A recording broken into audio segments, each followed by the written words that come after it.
நாம் உடை உடுத்துவதிலிருந்து, நாம் பேசுவதிலிருந்து, எல்லா விஷயங்களிலுமே நாம் வித்தியாசமானவர்கள் என்பதை மற்றவர்கள் காணும்படியாக நாம் நடந்து கொள்ள வேண்டும். ನಾವು ಧರಿಸುವ ಬಟ್ಟೆಯಿಂದ ನಾವು ಮಾತನಾಡುವ ಮಾತಿನಿಂದ ಎಲ್ಲದರಲ್ಲೂ ನಾವು ಎಲ್ಲರಿಗಿಂತಲೂ ವ್ಯತ್ಯಾಸ உள்ளவரெಂದು ನಾವು ತೋರಿಸಿಕೊಡಬೇಕು. வேதம் சொல்லுகிறபடி நாம் இந்த உலகத்துக்கு உரியவர்கள் அல்ல, நாம் பரலோகத்துக்கு உரியவர்கள்.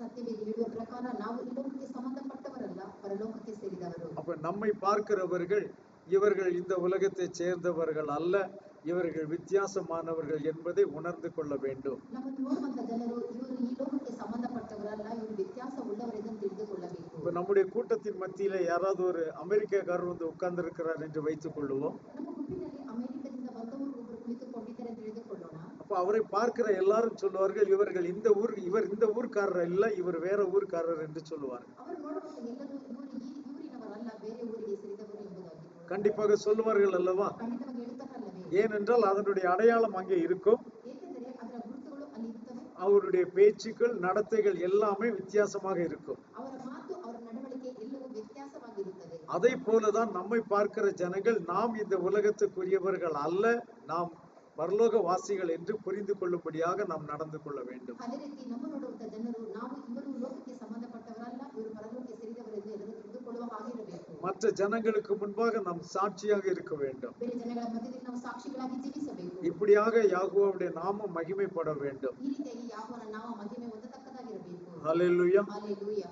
இந்த நாளிலும் நாம் மீண்டுமாக சங்கீதம் 23 1 3 வசனங்களை வாசிக்கலாம்.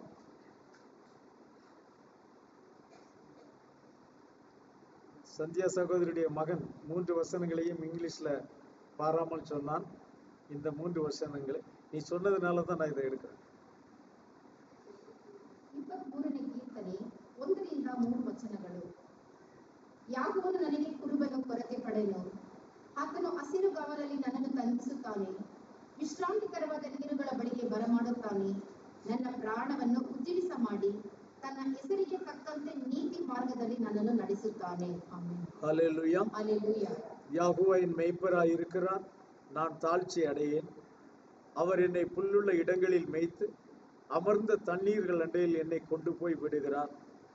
அவர் என் ஆத்துமாவை தேற்றி தம்முடைய நாமத்தின் நிமித்தம் என்னை நீதியின் பாதைகளிலே நடத்துகிறார். அல்லேலூயா. ಹಲ್ಲೆಲೂಯಾ. எல்லாருக்கும் நன்றாக தெரிந்த ஒரு சங்கீதம். ಎಲ್ಲರಿಗೂ ಚೆನ್ನಾಗಿ ತಿಳಿದಿರುವಂತ ಒಂದು ಕೀರ್ತನೆ. குறிப்பாக எல்லா சபைகளிலும் பேசப்படுகிறதான ஒரு சங்கீதம். ಸಾಮಾನ್ಯವಾಗಿ ಎಲ್ಲ ಸಭೆಯಲ್ಲಿ ಮಾತನಾಡುವಂತ ಒಂದು ಕೀರ್ತನೆ. இந்த வேதத்திலே மிக சிறந்த சங்கீத வசனங்களிலே இதுவும் ஒன்று. ಈ ಸತ್ಯವೇದದಲ್ಲಿ ತುಂಬಾ ಪ್ರಾಮುಖ್ಯ ಉಳ್ಳದ ಕೀರ್ತನೆಯಲ್ಲಿ ಇದು ಒಂದು ಕೀರ್ತನೆ ಆಗಿರುತ್ತದೆ. யாகுவா என் மேய்ப்பராய் இருக்கிறார். ಯಾಹೋವ ನನ್ನ ಕುರುಬನಾಗಿದ್ದಾನೆ. யாகுவா மாத்திரமே என் மேய்ப்பராய் இருக்கிறார். ಯಾಹೋವ ಮಾತ್ರನೇ ನನ್ನ ಕುರುಬನಾಗಿದ್ದಾನೆ. ஹல்லேலூயா. ಹಲ್ಲೆಲೂಯಾ. யாகுவா என்னுடைய மேய்ப்பராய் இருக்கிறார். ಯಾಹೋವ ನನ್ನ ಕುರುಬನಾಗಿದ್ದಾನೆ. இப்படிப்பட்டதான வகைகளிலே இந்த வார்த்தைகளை நாம் சொல்லி பழக வேண்டும்.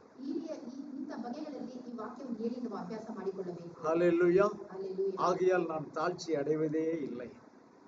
ಆದ್ದರಿಂದ ನಾವು ಕೊರತೆ ಪಡುವುದೇ ಇಲ್ಲ. ஹல்லேலூயா. ಹಲ್ಲೆಲೂಯಾ. எனக்கு ஒரு குறைவும் வருவதே இல்லை. ನನಗೆ ಯಾವ ಕೊರತೆಯೂ ಬರುವುದೇ ಇಲ್ಲ. ஏற்ற வேளையில எனக்கு ஆகாரம் கொடுக்கிறவர் என்னுடைய மேய்ப்பர். ತಕ್ಕ ಸಮಯದಲ್ಲಿ ನನಗೆ ಆಹಾರವನ್ನು ಕೊಡುವವನು ನನ್ನ ಕುರುಬನು. என்னுடைய பசியை அறிந்து எனக்கு ஆகாரம் கொடுக்கிறவர் என்னுடைய தேவன். ನನ್ನ ಹಸಿವನ್ನು ತಿಳಿದುಕೊಂಡು ನನ್ನ ಹಸಿವಿಗೆ ತಕ್ಕಂತೆ ಆಹಾರ ಕೊಡುವವನು ನನ್ನ ಕುರುಬನು. சரியான நேரத்தில் எனக்கு சாப்பாடு கொடுக்கிறவர் என்னுடைய தேவன். ಸರಿಯಾದ ಸಮಯಕ್ಕೆ ಹಾಗೆ ಆಹಾರ ಕೊಡುವವನು ನನ್ನ ಕುರುಬನು. சரியான சாப்பாட்டை எனக்கு தருகிறவர் என்னுடைய தேவன். ಸರಿಯಾದ ಆಹಾರವನ್ನು ಕೊಡುವವನು ನನ್ನ ಕುರುಬನು. ஹல்லேலூயா. ಹಲ್ಲೆಲೂಯಾ. ஆகையால் எனக்கு எந்த குறைவுமே வராது. ಆದ್ದರಿಂದ ನನಗೆ ಯಾವ ಕೊರತೆಯೂ ಬರುವುದಿಲ್ಲ. அவர் என்னை புல்லுள்ள இடங்களிலே மேய்க்கிறார். ಆತನು ನನ್ನ ಹಸಿರುಗಾವಲಲ್ಲಿ ಮೇಯಿಸುತ್ತಾನೆ. அமர்ந்த தண்ணீர்கள் அண்டையில் என்னை கொண்டு போய் விடுகிறார். ವಿಶ್ರಾಂತಿಕರವಾದ ನೀರುಗಳ ಬಳಿಗೆ ನನ್ನನ್ನು ಕರೆದುಕೊಂಡು ಹೋಗಿ ಬಿಡುತ್ತಾನೆ. இரண்டுமே வார்த்தைகள் என்று நாம் கடந்த நாளிலே பார்த்தோம். ಇವು ಎರಡು ವಾಕ್ಯಗಳು ಎಂಬುದಾಗಿ ನಾವು ಕಳೆದ ದಿನಗಳಲ್ಲಿ சோ அதிலே நாம் இப்பொழுது அதிக நேரம் நாம் நிற்பதில்லை. ಅದರಲ್ಲಿ ತುಂಬಾ ಸಮಯ ನಿಲ್ಲುವುದಿಲ್ಲ. 3வது வசனத்தை பார்க்கலாம். 3ನೇ ವಾಕ್ಯವನ್ನು ಓದೋಣ. அவர் என் ஆத்துமாவை தேற்றி தம்முடைய நாமத்தின் நிமித்தம் என்னை நீதியின் பாதைகளில் நடத்துகிறார். ನನ್ನ ಪ್ರಾಣವನ್ನು ಉಜ್ಜೀವಿಸ ಮಾಡಿ ತನ್ನ ಹೆಸರಿಗೆ ತಕ್ಕಂತೆ ನೀತಿ ಮಾರ್ಗದಲ್ಲಿ ನನ್ನನ್ನು ನಡೆಸುತ್ತಾನೆ. ஹல்லேலூயா. ಹಲ್ಲೆಲೂಯಾ. அவர் எதை தேற்றுகிறார் என்று பாருங்கள். ಅದನ್ನು ಯಾವನು ಉಜ್ಜೀವಿಸ ಮಾಡುತ್ತಾನೆ நம்முடைய ஆத்துமாவை அவர் தேற்றுகிறார். ನಮ್ಮ ಪ್ರಾಣವನ್ನು ಆತನು ಉಜ್ಜೀವಿಸ ಮಾಡುತ್ತಾನೆ. ஹல்லேலூயா. ஹalleluya. சரீரம் காக்கப்பட வேண்டும், ಶರೀರ ಕಾಯ್ದುಕೊಳ್ಳಬೇಕು, நம்முடைய ஆவி காக்கப்பட வேண்டும். ನಮ್ಮ ಆತ್ಮ ಕಾಯ್ದುಕೊಳ್ಳಬೇಕು. ஏனென்றால் சரீரத்தில் சில சமயங்களிலே நாம் மிகவும் சோர்ந்து போய் விடுகிறோம். ಏಕೆಂದರೆ ಶರೀರದಲ್ಲಿ ಬಹಳ ನಾವು ಬಲಹೀನ ಹೊಂದುತ್ತೇವೆ. அதே போல ஆவியிலும் நாம் சோர்ந்து விடுகிறோம். ಅದೇ ರೀತಿ ಆತ್ಮದಲ್ಲೂ ನಾವು ಬಲಹೀನ ಹೊಂದುತ್ತೇವೆ. யாகுஷுவை பற்றி சொல்லும் பொழுது அவர் ஆவியிலே கலங்கினார் என்று வசனம் சொல்லுகிறது. ಯಾಗುಷ ಬಗ್ಗೆ ಹೇಳಬೇಕಾದ್ರೆ ಆತ್ಮದಲ್ಲಿ ಆತನ ಕಳವಳಗೊಂಡನು ಎಂಬುದಾಗಿ. அப்ப சரீரத்தில் நமக்கு சோர்வு வருகிறது, ಆದರೆ ನಮಗೆ ಶರೀರದಲ್ಲಿ ಬಲಹೀನ ಬರುತ್ತದೆ, நம்முடைய ஆவியிலே நமக்கு சோர்வு வருகிறது. ನಮ್ಮ ಆತ್ಮದಲ್ಲಿ ನಮಗೆ ಕಳವಳ ಬರುತ್ತದೆ. இங்கே எந்த சோர்வை பத்தி பேசுகிறார்? ಇಲ್ಲಿ ಯಾವುದರ ಬಗ್ಗೆ ಆತನು ಮಾತನಾಡುತ್ತಾನೆ? இங்கே ஆத்துமாவின் சோர்வை குறித்து பேசுகிறார். ತನ್ನ ಆತ್ಮದಲ್ಲಿ ಬರುವಂತಹ ಬಲಹೀನತೆ ಬಗ್ಗೆ ಮಾತನಾಡುತ್ತಾನೆ. ஹல்லேலூயா. ஹalleluya. அப்போ அவருடைய நம்முடைய ஆத்துமாவை தேற்றுகிறார். ಆತನು ನನ್ನ ಆತ್ಮವನ್ನು ಆತನ அப்ப நம்முடைய ஆத்மா தேற்றப்பட வேண்டுமானால் ನನ್ನ ಆತ್ಮವನ್ನು ಆತನ ಉಜ್ಜೀವಿಸಪಡಿಸಬೇಕಾದರೆ யோவான் அப்போஸ்தலன் தன்னுடைய கடிதத்தில் அவர் இப்படி எழுதுகிறார். ಯೋಹಾನನ ತನ್ನ ಪತ್ರಿಕೆಯಲ್ಲಿ ಈ ರೀತಿ ಬರೆಯುತ್ತಾನೆ, பிரியமானவனே, ಪ್ರಿಯರೇ, உன் ஆத்துமா வாழ்வது போல் ನಿನ್ನ ಆತ್ಮ ಬದುಕುವ ಹಾಗೆ நீ எல்லாவற்றிலும் வாழ்ந்து சுகமாய் இருப்பாயாக. ಎಲ್ಲದರಲ್ಲೂ ಬಾಳಿ ಬದುಕಿ ಸುಖವಾಗಿರಬೇಕು ಎಂಬುದಾಗಿ. ஹல்லேலூயா. ஹalleluya. ஏன்னா ஆத்மா வாழ்ந்தால் ಆತ್ಮ ಬದುಕಿದರೆ அதோடு கூட சேர்ந்து எல்லாம் சுகமாகத்தான் இருக்கும். ಅದರೊಂದಿಗೆ ಸೇರಿ ಎಲ್ಲವೂ ಸೌಖ್ಯವಾಗಿ ಇರುತ್ತದೆ. சரீரம் சுகமாக இல்லாமல் ஆத்மா சுகமாக இருக்க முடியாது. ಶರೀರ ಸೌಖ್ಯವಾಗಿ ಇಲ್ಲದಿದ್ದರೆ ಆತ್ಮ ಸೌಖ್ಯವಾಗಿ ಇರುವುದಿಲ್ಲ. ஆவி சுகமாக இல்லாத போது ஆத்மா சுகமாக இருக்க முடியாது. ಪ್ರಾಣ ಸುಖವಾಗಿ ಇಲ್ಲದಿದ್ದರೆ ಆತ್ಮವು ಸುಖವಾಗಿ ಇರುವುದಿಲ್ಲ. அப்ப ஆத்மா சுகமாக இருக்கிறது என்று சொன்னால் நம்முடைய சரீரமும் ஆவியும் கூட சுகமாக இருக்கிறது. ಆತ್ಮ ಸುಖವಾಗಿ ಇರಬೇಕಾದ್ರೆ ನಮ್ಮ ಪ್ರಾಣವು ನಮ್ಮ ಶರೀರವು ಸೌಖ್ಯವಾಗಿ ಇರಬೇಕು. ஆகையினால்தான் அங்கே வாழ்த்தும் போது பிரியமானவனே, உன் ஆத்மா வாழ்வது போல நீ ಆದ್ದರಿಂದ ಅಲ್ಲಿ ಅರಸುವಾಗ ನಿನ್ನ ಆತ್ಮ ಉಜ್ಜೀವಿಸ ಮಾಡುವ ಹಾಗೆ அப்படி வாழ்த்துகிறார் அவர். ಆ ರೀತಿ ಅರಸುತ್ತಾನೆ. ஹல்லேலூயா. ஹalleluya. இங்கே சங்கீதக்காரனும் அதையே தான் சொல்லுகிறார். ಕೀರ್ತನೆಗಾರನು ಅದನ್ನೇ ಹೇಳುತ್ತಾನೆ, அவர் என் ஆத்துமாவை தேற்றுகிறார். ಆತನು ನನ್ನ ಆತ್ಮವನ್ನು ಉಜ್ಜೀವಿಸ ಮಾಡುತ್ತಾನೆ. ஹல்லேலூயா. ஹalleluya. அநேக நாட்களிலே நம்முடைய ஆத்துமாவிலே இளைப்பு வந்து விடுகிறது. ಅನೇಕ ಸಮಯಗಳಲ್ಲಿ ನನ್ನ ಆತ್ಮವು ಕುಂದುಕೊರತೆ ಬರುತ್ತದೆ. 92ஆம் சங்கீதம், Psalm 92.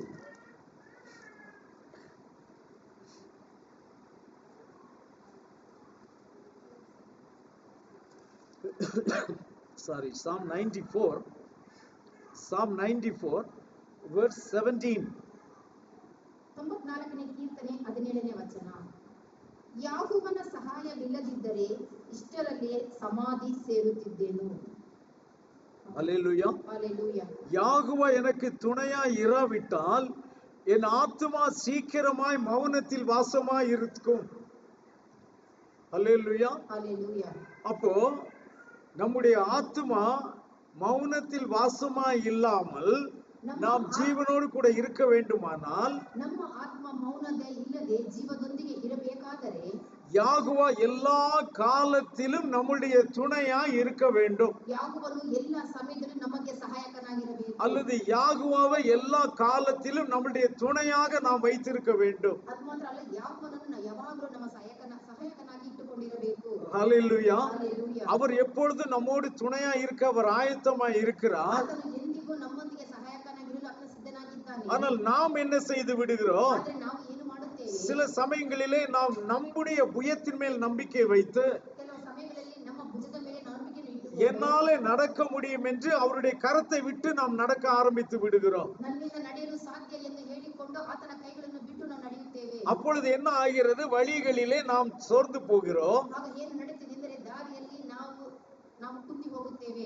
நாம் சில சமயங்களிலே நேரே போக வேண்டும் என்று நினைத்து கொண்டுதான் போவோம். ಕೆಲವು ಸಮಯಗಳಲ್ಲಿ ನಾವು ನೇರವಾಗಿ ನಡೆಯಬೇಕು ಎಂದು ನೆನೆಸಿಕೊಳ್ಳುತ್ತೇವೆ. ஆனால் வலது பக்கம் சில காரியங்கள் மிகவும் ஆச்சரியமாக காணப்படும். ಬಲಗಡೆ ನಮ್ಮ ದೊಡ್ಡ ದೊಡ್ಡ ಆಶ್ಚರ್ಯವಾದ ಕಾರ್ಯಗಳನ್ನು ನೋಡುತ್ತೇವೆ. அப்ப நம்முடைய பார்வை அதை நோக்கி போய்விடும். ನಮ್ಮ ದೃಷ್ಟಿ ಅದರ ಬಗ್ಗೆ ಹರಿಸುತ್ತೇವೆ. உங்கள் பார்வை எந்த திசைக்கு போகிறதோ ನಿಮ್ಮ ದೃಷ್ಟಿ ಯಾವ ದಿಸೆಗೆ ಹೋಗುತ್ತದೋ அதே திசையிலே உங்களுடைய கால்களும் போகும். ಅದೇ ದಿಕ್ಕಿಗೆ ನಿಮ್ಮ ಕಾಲುಗಳು ನಡೆಯುತ್ತವೆ. ஹல்லேலூயா. ஹalleluya. சில சமயங்களிலே இடது பக்கத்திலே சில காரியங்கள் நமக்கு கவர்ச்சியாக தோன்றலாம். ಕೆಲವು ಸಮಯಗಳಲ್ಲಿ ನಮ್ಮ ಎಡಗಡೆ ಒಳ್ಳೆಯ ಸೌಂದರ್ಯವುಳ್ಳ ಕಾರ್ಯಗಳು ನಮ್ಮ ಕಣ್ಣಿಗೆ ಬೀಳಬಹುದು. அப்பொழுது அதை பார்த்து போய் விடுகிறோம். ನಾವು ಅದನ್ನು ನೋಡಿ ಹೋಗುತ್ತೇವೆ. நாம் துணையாய் அல்லது நமக்கு துணையாய் வந்து கொண்டிருந்த யாகுவாவை அந்த இடத்திலே நாம் விட்டு விடுகிறோம். ನಮ್ಮ ಸಹಾಯಕನಾಗಿ ಬರುತ್ತಿರುವ ಯಾಕೋಬನನ್ನು ಅದೇ ಸ್ಥಳದಲ್ಲಿ ನಾವು ಬಿಟ್ಟು ಹೋಗುತ್ತೇವೆ. நாம் தான் விட்டு போகிறோமே ஒழிய அவர் நம்மை விட்டு போவதே கிடையாது. ನಾವೇ ಆತನನ್ನು ಬಿಟ್ಟು ಹೋಗುತ್ತೇವೆ ವಿನಃ ಆತನು ನಮ್ಮನ್ನು ಎಂದಿಗೂ ಬಿಡುವುದಿಲ್ಲ. காரணம் என்ன? ಕಾರಣವೇನು? சங்கீதக்காரன் நீங்க என்ன சொல்லுகிறார்? ಕೀರ್ತನೆಗಾರನು ಏನು ಹೇಳುತ್ತಾನೆ? அவர் மாத்திரம் எனக்கு துணையா இல்லாமல் போனால் ಆತನು ಮಾತ್ರ ನನಗೆ ಸಹಾಯ ಇಲ್ಲದೆ ಹೋಗಿದ್ದರೆ என் ஆத்மா சீக்கிரத்திலே மௌனத்தில் வாசமாய் இருந்திருக்கும். ನನ್ನ ಆತ್ಮವು ಬೇಗ ಸಮಾಧಿ ಸೇರುತ್ತಿತ್ತು. மௌனத்தில் என்றால் நான் மரித்து போயிருப்பேன் என்று சொல்லுகிறார். ಮೌನ ಎಂದರೆ ನಾವು ಮರಣ ಹೊಂದುತ್ತೇವೆ ಎಂಬುದು. அல்லது ஆவிக்குரிய பிரகாரமாக நாம் அதை பார்ப்போமானால் ಆತ್ಮಿಕ ಪ್ರಕಾರ ಅದನ್ನು ನೋಡುವುದಾದರೆ நான் தேவனை விட்டு முற்றிலுமாக பிரிந்து போயிருப்பேன். ದೇವರನ್ನು ಬಿಟ್ಟು ಪೂರ್ತಿಯಾಗಿ ನಾನು ಹೋಗುತ್ತಿದ್ದೇನೆ. மனிதனுக்கு இரண்டு விதமான மரணங்கள் வருகிறது. ಮನುಷ್ಯರಿಗೆ ಎರಡು ಬಗೆಯ ಮರಣವು ಬರುತ್ತದೆ. ஒன்று சரீர பிரகாரமான மரணம், ಒಂದು ಶರೀರಕ್ಕೆ ಸಂಬಂಧಪಟ್ಟಂತ ಮರಣ, இன்னொன்று ஆவிக்குரிய பிரகாரமான மரணம். ಇನ್ನೊಂದು ಆತ್ಮಿಕವಾದ ಮರಣ. எப்பொழுது ஒரு மனிதன் தேவன் அற்றவனாக வாழ்கிறானோ, ಯಾವಾಗ ಮನುಷ್ಯನು ದೇವರನ್ನು ಹಗಲಿ ಜೀವಿಸುತ್ತಾನೋ, எப்பொழுது தேவனை விட்டு ஒரு மனிதன் பிரிந்து போய்விடுகிறானோ, ಯಾವಾಗ ಮನುಷ್ಯನು ದೇವರನ್ನು ಬಿಟ್ಟು ದೂರ ಹೋಗುತ್ತಾನೋ, அவனுக்கு அப்பொழுதே மரணம் வந்து விட்டது. ಆಗ ಅವನಿಗೆ ಮರಣ ಆಗಲೇ ಸಂಭವಿಸುತ್ತದೆ. அவன் இந்த உலகத்தில் வாழ்கிறவனாக காணப்பட்டாலும் அவன் மரித்தவனாகவே வாழ்ந்து கொண்டிருக்கிறான். ಅವನು ಈ ಲೋಕದಲ್ಲಿ ಜೀವಿಸುವ ಹಾಗೆ ಇದ್ದರೂ ಅವನು ಮರಣ ಹೊಂದಿದವನಾಗಿ ಇರುತ್ತಾನೆ. அப்படியானால் அதனுடைய பொருள் என்ன? ಹಾಗಿದ್ದರೆ ಅದರ ಅರ್ಥವಾದರೂ ಏನು? அவன் மரித்தவனாக எப்படி வாழ்ந்து கொண்டிருக்க முடியும் என்றால், ಅವನು ಸತ್ತ ಮೇಲೆ ಹೇಗೆ ಜೀವಿಸುತ್ತಾನೆ ಎಂದರೆ அவனுடைய கிரியைகள் எல்லாம் செத்த கிரியைகளாக இருக்கும். ಅವನ ಕ್ರಿಯೆಗಳೆಲ್ಲವೂ ಸತ್ತ ಕ್ರಿಯೆಗೆ ಸಮಾನವಾಗಿರುತ್ತದೆ. செத்த கிரியைகள் என்று சொன்னால் ಸತ್ತ ಕ್ರಿಯೆಗಳು ಎಂದು ಹೇಳಿದರೆ அது அவனுக்கும் பிரயோஜனமாய் இருக்காது, ಅದು ಅವನಿಗೂ ಪ್ರಯೋಜನವಾಗಿರುವುದಿಲ್ಲ. அவனை சார்ந்தவர்களுக்கும் பிரயோஜனமாய் இருக்காது. ಅವನನ್ನು ಹೊಂದಿಕೊಂಡಿರುವವರಿಗೂ ಅದು அப்ப ಪ್ರಯೋಜನ. யாருக்கும் பிரயோஜனம் இல்லாத ஒரு வாழ்க்கை வாழ்ந்து கொண்டிருக்கிறவன் செத்த வாழ்க்கை வாழ்ந்து கொண்டிருக்கிறான். ಯಾರಿಗೂ ಪ್ರಯೋಜನವಿಲ್ಲದ ಜೀವನ ನಡೆಸುವವನು ಸತ್ತವನಾಗಿರುತ್ತಾನೆ. சோ யாகுவா துணையா இல்லாவிட்டால் அவன் செத்தவனாகத்தான் இருப்பான். ಯಾಕೋಬನು ಅವನಿಗೆ ಸಹಾಯಕನಾಗಿ ಇಲ್ಲದಿದ್ದರೆ ಅವನು ಸತ್ತವನಾಗಿ ಇರುತ್ತಾನೆ. ஆனால் யாகுவா துணையா இருந்தால் ಯಾಕೋಬನು ಅವನಿಗೆ ಸಹಾಯಕನಾಗಿದ್ದರೆ அவன் விழுந்து போகிற நேரமெல்லாம் தேவன் அவனை தூக்கி எடுப்பார். ಅವನು ಬಿದ್ದ ಸಮಯದಲ್ಲೆಲ್ಲ ಆತನು ಎತ್ತಿ ನೆನೆಸುತ್ತಾನೆ. ஹல்லேலூயா. அவரை நோக்கி கூப்பிடும் பொழுதெல்லாம் அவர் நம்மை ரட்சிக்க விரைவாய் வருவார். ಆತನು ನೋಡಿ ನಾವು ಕರೆಯುವವರೆಲ್ಲ ಆತನ ನಮ್ಮ ರಕ್ಷಣೆ ಮಾಡೋದಕ್ಕೋಸ್ಕರ ಬೇಗನೆ ಬರುತ್ತಾನೆ. தன் பிள்ளைகள் கஷ்டப்படுவதை பார்த்து ரசிக்கிற தேவன் நம்முடைய தேவன் இல்லை. ತನ್ನ ಮಕ್ಕಳು ಕಷ್ಟಪಡೋದು ನೋಡಿ ಆತನು ಇಷ್ಟಪಡುವವನಲ್ಲ ನಮ್ಮ ದೇವರು. ஹல்லேலூயா. ಹಾಲೆಲೂಯಾ. கூப்பிட்ட குரலுக்கு உடனே வருகிறவர் தான் நம்முடைய தேவன். ಕೂಗುವ ಸ್ವರಕ್ಕೆ ತಕ್ಷಣ ಇಳಿದು ಬರುವಂತ ದೇವರು ನಮ್ಮ ದೇವರಾಗಿದ್ದಾರೆ. நம்மில் அநேகர் பெற்றோர்களா இருக்கிறோம். ನಮ್ಮಲ್ಲಿ ಅನೇಕರು ಎತ್ತವರಾಗಿದ್ದೇವೆ. நம்முடைய பிள்ளைகள் ஒரு அலறல் சத்தம் கொடுக்கும்போது யாரு இரு நான் மெதுவாக வருகிறேன் என்று சொல்லுவார்கள். ತನ್ನ ಮಕ್ಕಳು ಅಳುವ ಸಮಯಕ್ಕೆ ನಾನು ನಿಧಾನವಾಗಿ ಹೋಗುತ್ತೇನೆ ಎಂದು ಯಾರ ಎತ್ತವರು ಹೇಳುತ್ತಾರೆ. அது எந்த வயது பிள்ளைகளா இருந்தாலும் சரி, ಅದು ಎಷ್ಟು ವಯಸ್ಸಾದ ಮಕ್ಕಳಾಗಿದ್ದರೂ ಸರಿಯೇ அவர்களுக்கு அலறல் சத்தம் கேட்டால் ಅವರು ಕಿರುಚುವ ಶಬ್ದ ಕೇಳಿದರೆ உடனே நாம் அவர்களை ஓடி போய் பார்ப்போம் என்ன நடந்தது என்று சொல்லி. ತಕ್ಷಣ ನಾವು ಓಡಿ ಹೋಗಿ ನೋಡುತ್ತೇವೆ ನನ್ನ ಮಗನಿಗೆ ಏನಾಗಿದೆ ಎಂಬುದಾಗಿ. ஒரு பலனும் இல்லாத நாமே ಯಾವ ಬಲವೂ ಇಲ್ಲದಿರುವಂತ ನಾವುಗಳೇ நம்முடைய பிள்ளைகளை ரட்சிக்க விரைவாய் ஓடும் பொழுது ನಮ್ಮ ಮಕ್ಕಳ ರಕ್ಷಿಸೋದನ್ನ ಬೇಗನೆ ಓಡಿ ಹೋಗುವ ಹಾಗೆ சர்வ வல்லமையுள்ள தேவனாகிய யாகுவா நம்மை ரட்சிக்க எவ்வளவு விரைவாய் வருவார். ಸರ್ವಶಕ್ತನ ದೇವರು ಆದ ಯಾಕೋಬ ನಮ್ಮ ರಕ್ಷಣೆಗೆ ಎಷ್ಟು ಬೇಗನೆ ಆತನು ಬರುತ್ತಾನೆ. ஆகையினால தான் யாகுவா சொன்னார், ஆபத்து காலத்தில் என்னை நோக்கி கூப்பிடு, ಆದ್ದರಿಂದ ಯಾಕೋಬನು ಹೇಳ್ತಾನೆ, ಕಷ್ಟ ಕಾಲದಲ್ಲಿ ನನ್ನನ್ನು ನೋಡಿ ಕರೆ, நான் உன்னை விடுவிப்பேன், ನಾನು ನಿನ್ನನ್ನು ಬಿಡಿಸುವೆನು, நீ என்னை மகிமைப்படுத்துவாய், ಆಗ ನೀನು ನನ್ನನ್ನು ಮಹಿಮೆಪಡಿಸುವೆ, நீ என்னை மகிமைப்படுத்தும் வண்ணம் நான் உன்னை விடுவிப்பேன். ನೀನು ನನ್ನನ್ನು ಮಹಿಮೆಪಡಿಸುವ ಹಾಗೆ ನಾನು ನಿನ್ನನ್ನು ಬಿಡಿಸುವೆನು. ஹல்லேலூயா. ಹಲ್ಲೆಲೂಯಾ.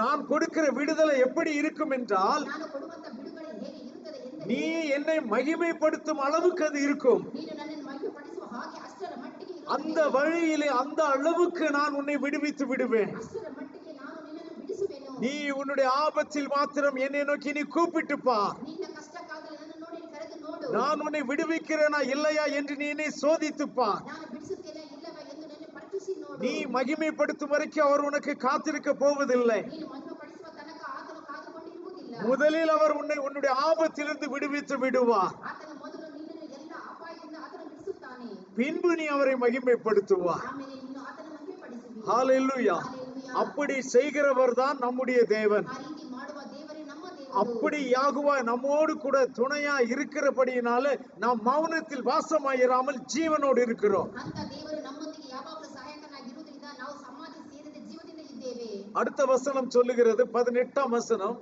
என் கால் சறுக்குகிறது என்று சொல்லும் பொழுது யாகுவாவே உம்முடைய கிருபை என்னை தாங்குகிறது என்று சொல்லுகிறார். ಯಾಗುವನೇ ನನ್ನ ಕಾಲು ಜಾರಿತೆಂದು ಅಂದಾಗಲೇ ನಿನ್ನ கிருபை ನನಗೆ ಆಧಾರವಾಯಿತು. ஹalleluya. ஹalleluya. யாகுவா கூட தான் இருக்கிறார். ಯಾಗುವ ಜೊತೆಗೆ ಇದ್ದಾರೆ. ஆனால் யாகுவா கூட இருக்கும் பொழுதே நம்முடைய பாதங்கள் சறுக்க ஆரம்பிக்கிறது. ಯಾಗುವ ನಮ್ಮ ಜೊತೆಗೆ ಇದ್ದಾಗಲೇ ನಮ್ಮ ಕಾಲು ಜಾರುತ್ತವೆ.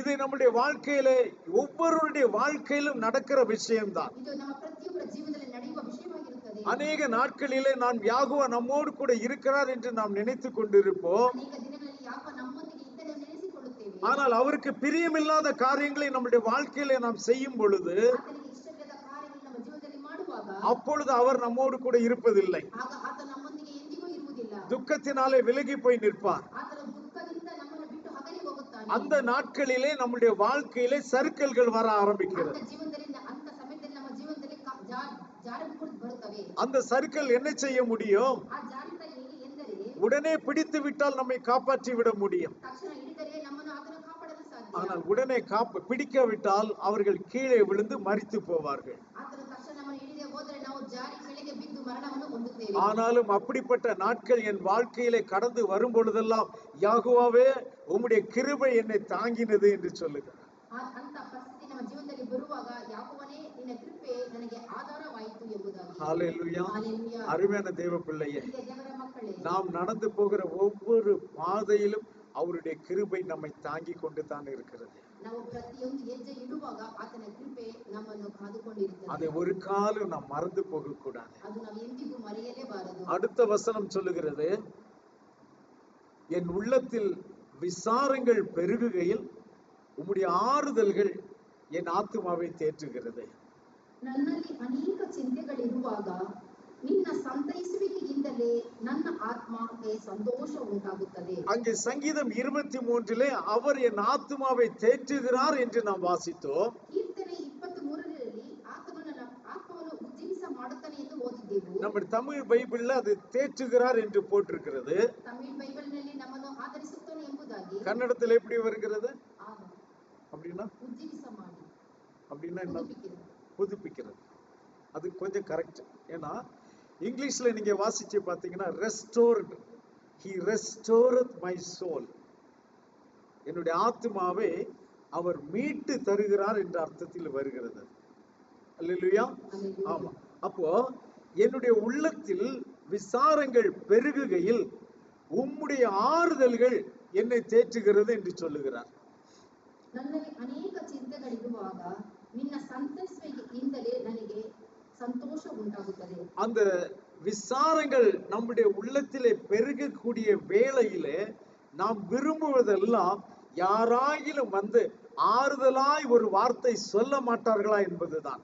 ನಮ್ಮಲ್ಲಿ ಅನೇಕ ಚಿಂತೆಗಳು ತುಂಬಿದ್ದಾಗ, ದುಃಖದಿಂದ ಇರುವಾಗ ನಾವು ಎಲ್ಲ ಇಷ್ಟಪಡುವುದು ನಮ್ಮ ಬಳಿಯಲ್ಲಿ ಯಾರಾದ್ರೂ ಬಂದು ಸಮಾಧಾನದ ವಾಕ್ಯಗಳನ್ನು ನೀಡುತ್ತಾರಾ ಎಂಬುದಾಗಿ. நாம் பேசக்கூடிய இந்த ஆறுதலான வார்த்தைகள் எந்த அளவுக்கு பலன் உள்ளது தெரியுமா? ನಾವು ಅವರ ಬಳಿಗೆ ಮಾತನಾಡುವಂತಹ ಸಮಾಧಾನದ ವಾಕ್ಯಗಳು ಎಷ್ಟು ಬಲವುಳ್ಳದು ಗೊತ್ತಾ? சிலருடைய ஆறுதலான வார்த்தைகள் அநேகரை மரணத்திலிருந்து தப்புவித்திருக்கிறது. ಕೆಲವರ ಸಮಾಧಾನದ ವಾಕ್ಯಗಳು ಅನೇಕರ ಮರಣದಿಂದ ತಪ್ಪಿಸುವಂತದಾಗಿದೆ. யாராகிலும் ஒரு தவறு செய்து விட்டால், ಯಾರಾದರೂ ಒಂದು ತಪ್ಪು ಮಾಡಿಬಿಟ್ಟರೆ ஜனங்கள் அவர்களை போய் குற்றப்படுத்ததான் செய்வார்கள். ಜನರು ಅವರ ಮೇಲೆ ದೋಷವನ್ನು ಹೊರಿಸುತ್ತಾರೆ. நீங்கள் இப்படி செய்திருக்க வேண்டும், ನೀವು ಈ ರೀತಿ ಮಾಡಿರಬೇಕು, நீங்கள் அப்படி செய்திருக்க வேண்டும், ಆ ರೀತಿ ಮಾಡಿರಬೇಕು, நீங்கள் இப்படி செய்யவே கூடாது ನೀವು ಈ ರೀತಿ ಮಾಡಲೇಬಾರದು என்று பலவிதமான ஆலோசனைகளை ஜனங்கள் சொல்லுவார்கள். ಎಂಬುದಾಗಿ ಅನೇಕ ಆಲೋಚನೆಗಳು ಜನರು ಅವರಿಗೆ ಹೇಳುತ್ತಾರೆ. ஆனால் அங்கே பரவாயில்லை சகோதரனே என்று தட்டி கொடுத்து அவர்களை தேற்றுவதற்கு அங்கே யாரோ ஒருத்தர் தான் காணப்படுவார்கள். ಅಲ್ಲಿ ಪರವಾಗಿಲ್ಲ ಸಹೋದರನೇ ಎಂದು ಅವರನ್ನು ಸಂತೈಸುವುದಕ್ಕೆ ಅಲ್ಲಿ ಯಾರೋ ಒಬ್ಬ ಸಹೋದರನು ಇರುತ್ತಾನೆ. குற்றப்படுத்துவதற்கு எத்தனையோ பேர் இருப்பார்கள். ಅವರನ್ನು ದೋಷಿ ಎಂದು ಹೇಳುವುದಕ್ಕೆ ಅನೇಕರು ಇರುತ್ತಾರೆ. யோபுவுடைய காரியத்தை குறித்து நமக்கு நன்றாக தெரியும். ಯೋಬನ ಕಾರ್ಯ ಬಗ್ಗೆ ನಮಗೆ ಚೆನ್ನಾಗಿ ಗೊತ್ತಿದೆ. இப்ப யோபுவுக்கு கஷ்ட காலம் வரும் பொழுது ಯೋಬನಿಗೆ ಕಷ್ಟ ಕಾಲಗಳು ಸಂಭವಿಸುವಾಗ அங்கே அவருக்கு ஆறுதல் சொல்லுகிறோம் என்கிற பெயரிலே 3 தோழர்கள் அங்கே கடந்து வந்தார்கள். ಸಂತೈಸುವ ಹೇಳುವುದಕ್ಕೆ ಅಲ್ಲಿ 3 ಸ್ನೇಹಿತರು ಬಂದರು. வந்த 3 தோழர்களும் அவரை குற்றப்படுத்தினார்களே ஒழிய அவருக்கு ஆறுதலை சொல்லவில்லை. ಅಲ್ಲಿ ಬಂದಂತ 3 ಸ್ನೇಹಿತರು ಅವರನ್ನು ದೋಷಿ ಅಪರಾಧಿ ಎಂದು ಹೇಳಿದರೆ ವಿನಃ ಆತನ ಸಂತೈಸುವುದಕ್ಕೆ ಅಲ್ಲಿ ಯಾರೂ ಇರಲಿಲ್ಲ. எந்த அளவுக்கு அவரை குற்றப்படுத்தினார்கள் என்றால், ಎಷ್ಟರ ಮಟ್ಟಿಗೆ ಅವರಿಗೆ ಅಪರಾಧವನ್ನು ದೋಷಿ ಎಂದು ಹೇಳಿದರು ಎಂದರೆ, அவர் சொல்லுகிறார், நான் பிறந்த நாள் சபிக்கப்படுவதாக என்று சொல்லுகிறார். ನಾನು ಹುಟ್ಟಿದ ದಿನ ಶಾಪಗ್ರಸ್ತವಾಗಲಿ, என்னை சுமந்த கர்ப்பம் சபிக்கப்படுவதாக என்று சொன்னார். ನನ್ನನ್ನು ಒತ್ತಂತ ಗರ್ಭವು ಶಾಪಕ್ಕೆ ಈಡಾಗಲಿ. இவர்கள் எல்லாம் ஆறுதல் சொல்ல வந்தவர்கள். ಇವರು ಎಲ್ಲರೂ ಅವರಿಗೆ ಸಂತೈಸಿಕೆ ஆனால் அவர்கள் சொன்ன ஆறுதலின் பலன், அந்த மனிதன் இனிமேல் நான் ஜீவிக்க வேண்டிய அவசியமே இல்லை என்ற முடிவுக்கு வர எத்தனமாகிவிட்டது. ಅವರು ಹೇಳಿದಂತ ಮಾತುಗಳು ಮನುಷ್ಯನ ಮತ್ತೆ ಜೀವದಿಂದ ಇರುವುದಕ್ಕೆ ಆತನು ಇಷ್ಟನೇ ಪಡಲಿಲ್ಲ.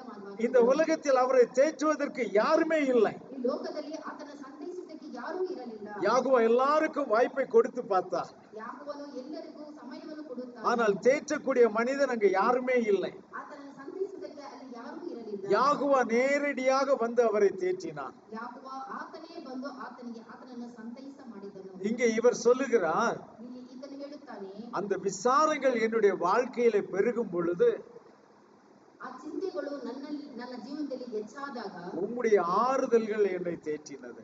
ನಿನ್ನ ಸಂತೈಸುವಿಕೆ ನನಗೆ ದೃಢಪಟ್ಟಿತು. அந்த ஆறுதல் என்றால் என்ன? ಆ ಸಂತೈಸುವಿಕೆ ಎಂದರೆ ಏನು? அவருடைய வார்த்தை.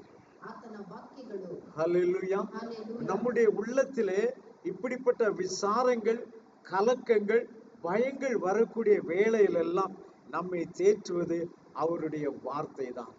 ನಮ್ಮ ಅಂತರಂಗದಲ್ಲಿ ದುಃಖಗಳು, ಚಿಂತೆಗಳು, ವೇದನೆಗಳು ಸಂಭವಿಸುವಾಗ ನಮ್ಮನ್ನು ಸಮಾಧಾನ ಪಡಿಸುವುದು ಆತನ ವಾಕ್ಯಗಳೇ. இப்படித்தான் ஒரு சங்கீதக்காரன் சொல்லுகிறார். 119ஆம் சங்கீதத்திலே Psalm 119 verses 49 and 50. 119ನೇ ಕೀರ್ತನೆ 49-50 ವಚನಗಳು. ನಿನ್ನ ವಾಗ್ದಾನವು ನಿನ್ನ ಸೇವಕರಿಗೋಸ್ಕರ ನೆನಪು ಮಾಡಿಕೋ, ನನ್ನಲ್ಲಿ ನಿರೀಕ್ಷೆಯನ್ನು ಹುಟ್ಟಿಸಿದೆಯಲ್ಲ. ನಿನ್ನ ನುಡಿಯು ನನ್ನನ್ನು ಚೈತನ್ಯಗೊಳಿಸುತ್ತದೆ, ஆபத்காலದಲ್ಲಿ இதே ನನಗೆ ஆதாரணே. ஆமென். ஆமென். ஹல்லேலூயா. ஹல்லேலூயா. நீர் என்னை நம்ப பண்ணின வசனத்தை உமது அடியேனுக்காக நினைத்தருளோ, அதுவே என் சிறுமையில் எனக்கு ஆறுதல். உம்முடைய வாக்கு என்னை உயிர்ப்பித்தது. ஹல்லேலூயா. ஹல்லேலூயா. அவருடைய வார்த்தை தான் நம்முடைய ஆபத்து நாட்களிலே, நம்பிக்கையற்ற நாட்களிலே நம்மை உயிர்ப்பிக்கிறதான வார்த்தை. ಆತನ ವಾಕ್ಯಗಳೇ ನಮಗೆ ಅಪಾಯ ಸಂಭವಿಸುವಾಗಲೂ, ನಾವು ನಂಬಿಕೆಯನ್ನು ಕಳೆದುಕೊಂಡಿರುವಾಗಲೂ ನಮ್ಮನ್ನು ಉಜ್ಜೀವಿಸ ಮಾಡುವುದೇ ಆತನ ವಾಕ್ಯಗಳೇ. மனிதனுடைய ஆலோசனைகள் ஒருவேளை கொஞ்ச நேரம் நமக்கு ஆறுதலை தரலாம். ಮನುಷ್ಯರ ಆಲೋಚನೆಗಳು ಸ್ವಲ್ಪ ಸಮಯ ಮಾತ್ರ ನಮಗೆ ಸಂತೋಷವೂ ಸಮಾಧಾನವೂ ಉಂಟು ಮಾಡುತ್ತದೆ. ஆனால் ஒரு நிரந்தரமான ஆறுதலை மனுஷனுடைய வார்த்தைகள் தர முடியாது. ಆದರೆ ಒಂದು ಶಾಶ್ವತವಾದ ಸಮಾಧಾನ ಮನುಷ್ಯರ ವಾಕ್ಯಗಳ ಮೂಲಕ ಬರುವುದಿಲ್ಲ. ஏனென்றால் நமக்கு ஆறுதலை சொல்லுகிற மனிதனும் நம்மை போல பலவீனம் உள்ள மனிதன் தான். ಏಕೆಂದರೆ ನಮಗೆ ಸಮಾಧಾನ ಹೇಳುವ ಮನುಷ್ಯನು ನಮ್ಮಂತನೇ ಬಲಹೀನ ಮನುಷ್ಯನಾಗಿದ್ದಾನೆ. ஆனால் தேவனுடைய வார்த்தையோ ஜீவனுள்ள வார்த்தை. ಆದರೆ ದೇವರ ವಾಕ್ಯಗಳು ಜೀವವುಳ್ಳ ವಾಕ್ಯಗಳಾಗಿರುತ್ತವೆ. அது மரித்தோரை உயிர்ப்பிக்க வல்லமையுள்ளதான வார்த்தை. ಅದು ಸತ್ತವರನ್ನು ಉಜ್ಜೀವಿಸ ಮಾಡುವಂತ ಪ್ರಭಾವಶಾಲಿಯಾದ ವಾಕ್ಯ. சோ அப்படிப்பட்ட வார்த்தையினாலே தேவன் நம்மை ஆறுதல் படுத்துகிற தேவனாய் இருக்கிறார். அந்த ವಾಕ್ಯಗಳೊಂದಿಗೆ ನಮ್ಮನ್ನು ಆದರಣೆ ಮಾಡುವಂತ ದೇವರಾಗಿದ್ದಾನೆ. அந்த வார்த்தைகளை கொண்டு நம்மை தேற்றுகிற தேவனாய் இருக்கிறார். ಆ ವಾಕ್ಯಗಳೊಂದಿಗೆ ನಮಗೆ ಸಂತೈಸುವನಾಗಿದ್ದಾನೆ. எந்த வழியிலே அவர் நம்மை தேற்றுகிறாராம்? ಯಾವ ಮಾರ್ಗದಿಂದ ಆತ ನಮ್ಮನ್ನು ಸಂತೈಸುತ್ತಾನೆ? யோவேல் தீர்க்கதரிசியின் புத்தகம் 2ஆம் அதிகாரம் 26ஆம் வசனத்தை வாசிக்கலாம். Prophet Joel chapter 2 verse 26. ಯೋವೇಲ್ ಪ್ರವಾದಿಯ ಪುಸ್ತಕ 2ನೇ ಅಧ್ಯಾಯ 26ನೇ ವಚನ. ನೀವು ಹೊಟ್ಟೆ ತುಂಬ ಊಟ ಮಾಡಿ ತೃಪ್ತಿಗೊಂಡು ನಿಮಗಾಗಿ ಅದ್ಭುತ ಕಾರ್ಯಗಳನ್ನು ಮಾಡಿದ ನಿಮ್ಮ ದೇವರಾದ ಯಾಕೋಬನ ನಾಮವನ್ನು ಕೊಂಡಾಡುವಿರಿ. ನನ್ನ ಜನರು ಎಂದಿಗೂ ಆಶಾಭಂಗ ಪಡರು. ಆಮೆನ್. ஹல்லேலூயா. ஹல்லேலூயா. நீங்கள் சம்பூரணமாய் சாப்பிட்டு திருப்தி அடைந்து உங்களை அதிசயமாய் நடத்தி வந்த உங்கள் தேவனாகிய யாக்கோபுடைய நாமத்தை துதிப்பீர்கள். என் ஜனங்கள் ஒருபோதும் வெட்கப்பட்டு போவதில்லை. ஆமென். ஹல்லேலூயா. ஹல்லேலூயா. அந்த சங்கீதம் 23 என் ஆத்துமாவை அவர் தேற்றினார் என்ற வார்த்தையை ஆங்கிலத்தில் என்ன சொல்லி இருக்கிறது? He restored my soul னு சொல்லுங்க. அப்போ என்னுடைய ஆத்துமாவை மீண்டும் பழைய நிலைமைக்கு அவர் கொண்டு வருகிறார். ನನ್ನ ಆತ್ಮವನ್ನು ಆತನು ಹಳ್ಳಿಯ ಪರಿಸ್ಥಿತಿಗೆ ನಮಗೆ ಆತನು ತರುತ್ತಾನೆ. இதுல யோவேல்ல 2ஆம் அதிகாரம் 25ஆம் வசனத்தை நாம் வாசிப்போமானால், ಗುಂಪು ಮಿಡತೆ, ಸಣ್ಣ ಮಿಡತೆ, ದೊಡ್ಡ ಮಿಡತೆ, ಚೂರಿ ಮಿಡತೆ, ಅಂತೂ ನಾನು ನಿಮ್ಮ ಮೇಲೆ ಕಳುಹಿಸಿದ ನನ್ನ ದೊಡ್ಡ ದಂಡು ತಿಂದು ಬಿಟ್ಟ ವರ್ಷಗಳನ್ನು ನಾನು ನಿಮಗೆ ಕಟ್ಟಿಕೊಡುವೆನು. ஆமென், ಆಮೆನ್. ஹல்லேலூயா. ஹல்லேலூயா. நீங்கள் எதையெல்லாம் உங்கள் வாழ்க்கையில இழந்தீர்களோ அவைகள் எல்லாவற்றையும் நான் உங்களுக்கு திரும்ப தருவேன் என்று வாக்குத்தத்தம் செய்கிறார். ನೀವು ಯಾವುದನ್ನೆಲ್ಲ ಕಳೆದುಕೊಂಡಿದ್ದೀರೋ ಅದನ್ನು ನಾನು ಮತ್ತೆ ನಿಮಗೆ ತಿರುಗಿ ಕೊಡುತ್ತೇನೆ ಎಂದು ಆತನು ವಾಗ್ದಾನ ಮಾಡುತ್ತಾನೆ. அநேகர் நம்முடைய புத்தியீனத்தினாலே அநேக விஷயங்களை நாம் இழந்து போகிறோம். ಅನೇಕರು ತಮ್ಮ ತಮ್ಮ ಬುದ್ಧಿ ಮೂಲಕ ತಮ್ಮ ಅನೇಕ ವಿಷಯಗಳನ್ನು ಕಳೆದುಕೊಂಡಿರುತ್ತಾರೆ. யாகுவாவை முன்வைத்து நாம் எடுக்காத முடிவுகளினாலே நாம் பல நஷ்டங்களை நாம் சந்தித்துக் கொண்டிருக்கிறோம். ಯಾಗುವನನ್ನು ಮುಂದಿಟ್ಟುಕೊಂಡು ನಾವು ಎಷ್ಟೋ ವಿಷಯಗಳನ್ನು ನಾವು ಮಾಡಿದರಿಂದ ಅದರಿಂದ ನಾವು ಅನೇಕ ವಿಷಯಗಳನ್ನು ಕಳೆದುಕೊಂಡಿದ್ದೇವೆ. நம்முடைய சுய புத்தியின் மேல் நாம் கடந்து போய் அநேக நஷ்டங்களை நாம் சந்தித்திருக்கிறோம். ನಮ್ಮ ಸ್ವಂತ ಬುದ್ಧಿಯಿಂದ ಅನೇಕ ನಷ್ಟಗಳನ್ನು ನಾವು ಮಾಡಿಕೊಂಡಿದ್ದೇವೆ. இதெல்லாம் நாமே நமக்கு வரவழைத்து கொண்டதான நஷ்டங்கள். ಇವೆಲ್ಲವೂ ನಾವೇ ನಮಗಾಗಿ ಮಾಡಿಕೊಂಡಂತ ನಷ್ಟಗಳಾಗಿರುತ್ತವೆ. இதல்லாமல் மற்றவர்களாலே நமக்கு வருகிறதான நஷ்டங்கள்.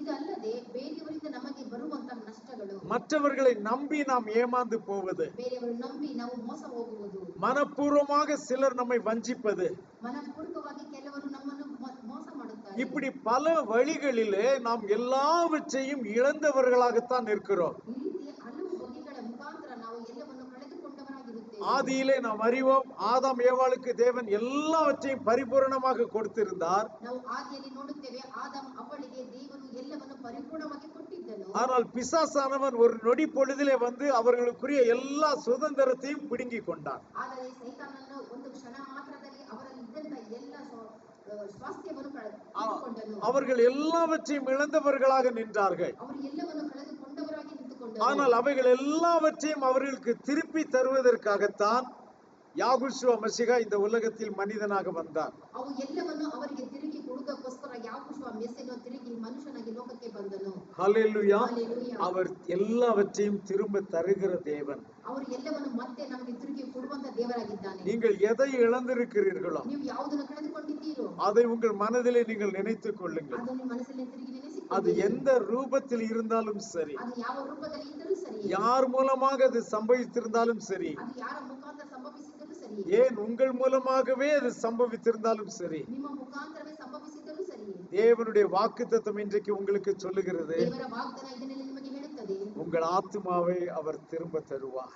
ಆತನು ನಿಮ್ಮ ಆತ್ಮವನ್ನು ಉಜ್ಜೀವಿಸ ಮಾಡುತ್ತಾನೆ. உங்கள் ஆத்துமாவை அவர் தேற்றுவார். ನಿಮಗೆ ಕಳೆದುಕೊಂಡ ನಿಮ್ಮ ಆತ್ಮವನ್ನು ಮತ್ತೆ எல்லாவற்றையும் அவர் உங்களுக்கு திரும்ப அளிப்பார். ಎಲ್ಲವನ್ನು ನೀವು ಕಳೆದುಕೊಂಡಂತ ಎಲ್ಲವನ್ನು ಆತ ತಿರುಗಿ ನಿಮಗೆ ಕೊಡುತ್ತಾನೆ. விசுவாசிக்கிறோமா? ನೀವು ನಂಬುತ್ತೀರಾ? ஹல்லேலூயா. ஹல்லேலூயா. எல்லாவற்றையும் அவர் திரும்ப தருவார். ಎಲ್ಲವನ್ನು ಆತ ತಿರುಗಿ ನಿಮಗೆ ಕೊಡುತ್ತಾನೆ. அதுதான் அவருடைய வாக்குத்தத்தம். ಅದುವೇ ಆತನ ವಾಗ್ದಾನವಾಗಿದೆ. இந்த வாக்குத்தத்தம் பழைய ஏற்பாட்டுக்குள்ள வாக்குத்தத்தம் அல்ல. ಈ ವಾಗ್ದಾನ ಹಳೆಯ ಒಡಂಬಡಿಕೆಗೆ ಸೇರಿದ ವಾಗ್ದಾನವಲ್ಲ. இது புதிய ஏற்பாட்டுக்குள்ள வாக்குத்தத்தம். ಇದು ಹೊಸ ಒಡಂಬಡಿಕೆ ಸೇರಿದಂತ ವಾಗ್ದಾನ. இந்த புதிய ஏற்பாட்டில் தான் சகலத்தையும் நாம் திரும்ப பெறுவோம் என்று அவர் சொல்லுகிறார். ಈ ಹೊಸ ಒಡಂಬಡಿಕೆಯಲ್ಲಿ ಆತನು ಹೇಳ್ತಾನೆ, ಸಕಲವನ್ನು ತಿರುಗಿ ಪಡೆದುಕೊಳ್ಳುತ್ತೇನೆ ಎಂಬುದಾಗಿ. ஹல்லேலூயா. ஹல்லேலூயா. அந்த வாக்குத்தத்தத்துக்கு நாம் சொந்தமானவர்கள். ಆ ವಾಗ್ದಾನಕ್ಕೆ ನಾವು ಸ್ವಂತವಾದವರು. ஹல்லேலூயா. ஹல்லேலூயா. அதை எப்படி அவரிடத்திலிருந்து பெற்றுக்கொள்ள வேண்டும் என்பதை நாம் அறிந்திருக்க வேண்டும். ಅದನ್ನು ಯಾವ ರೀತಿ ಆತನಿಂದ ಮುಖಾಂತರ ಪಡೆದುಕೊಳ್ಳಬೇಕು ಎಂದು ತಿಳಿದುಕೊಂಡಿರಬೇಕು. நீ எதை இழந்தாய் என்பது பிரச்சனை இல்லை. ನೀನು ಯಾವುದನ್ನು ಕಳೆದುಕೊಂಡಿದೆ ಎಂಬುದು, நீ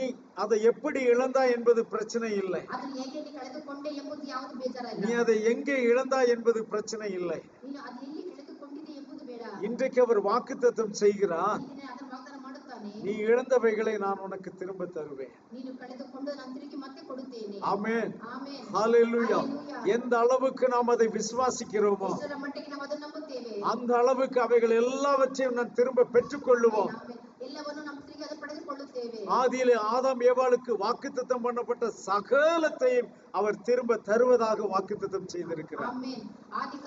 ಆದಿಕಾಂಡದಲ್ಲಿ ಆದಾಮನಿಗೆ ಅವಳಿಗೆ ಯಾವುದನ್ನು ಎಲ್ಲ ಕೊಟ್ಟನೋ ಅದನ್ನು ಮತ್ತೆ ನಮಗೆ ತಿರುಗಿ ಕೊಡುತ್ತಾನೆ. அவர்களுக்கு எல்லாவற்றையும் திருப்பி கொடுக்கும் பொழுது நாமும் அதில் கூட சேர்ந்து பங்காளிகளாய் இருப்போம். ಅವುಗಳನ್ನು ಅವರಿಗೆ ತಿರುಗಿ ಕೊಡುವಾಗ ಅದರಲ್ಲಿ ನಾವು ಭಾಗಿಗಳಾಗಿರುತ್ತೇವೆ. எல்லாவற்றையும் நான் திரும்ப பெற்றுக் கொள்ளுவோம். ಎಲ್ಲವನ್ನು ಮತ್ತೆ ಪಡೆದುಕೊಳ್ಳುತ್ತೇವೆ. உங்கள் ஆரோக்கியத்தை நீங்கள் திரும்ப பெற்றுக் கொள்வீர்கள். ಆರೋಗ್ಯವನ್ನು ಮತ್ತೆ ಪಡೆದುಕೊಳ್ಳುವಿರಿ. உங்கள் வாலிபத்தை நீங்கள் திரும்ப பெற்றுக் கொள்வீர்கள். ಯೌವನವನ್ನು ಮತ್ತೆ ಪಡೆದುಕೊಳ್ಳುವಿರಿ. ஹல்லேலூயா. ஹல்லேலூயா. எல்லாவற்றையும் திரும்ப தருவேன் என்று அவர் வாக்குத்தத்தம் செய்திருக்கிறார். ಮತ್ತೆ ಕೊಡುತ್ತೇನೆ ಕೊಡ್ತಾನೆ அப்படி அவர் தரும் பொழுது ಆ ರೀತಿ ಆದ್ರೂ ಕೊಡುವಾಗ நீங்கள் எப்படி சாப்பிடுவீர்களா?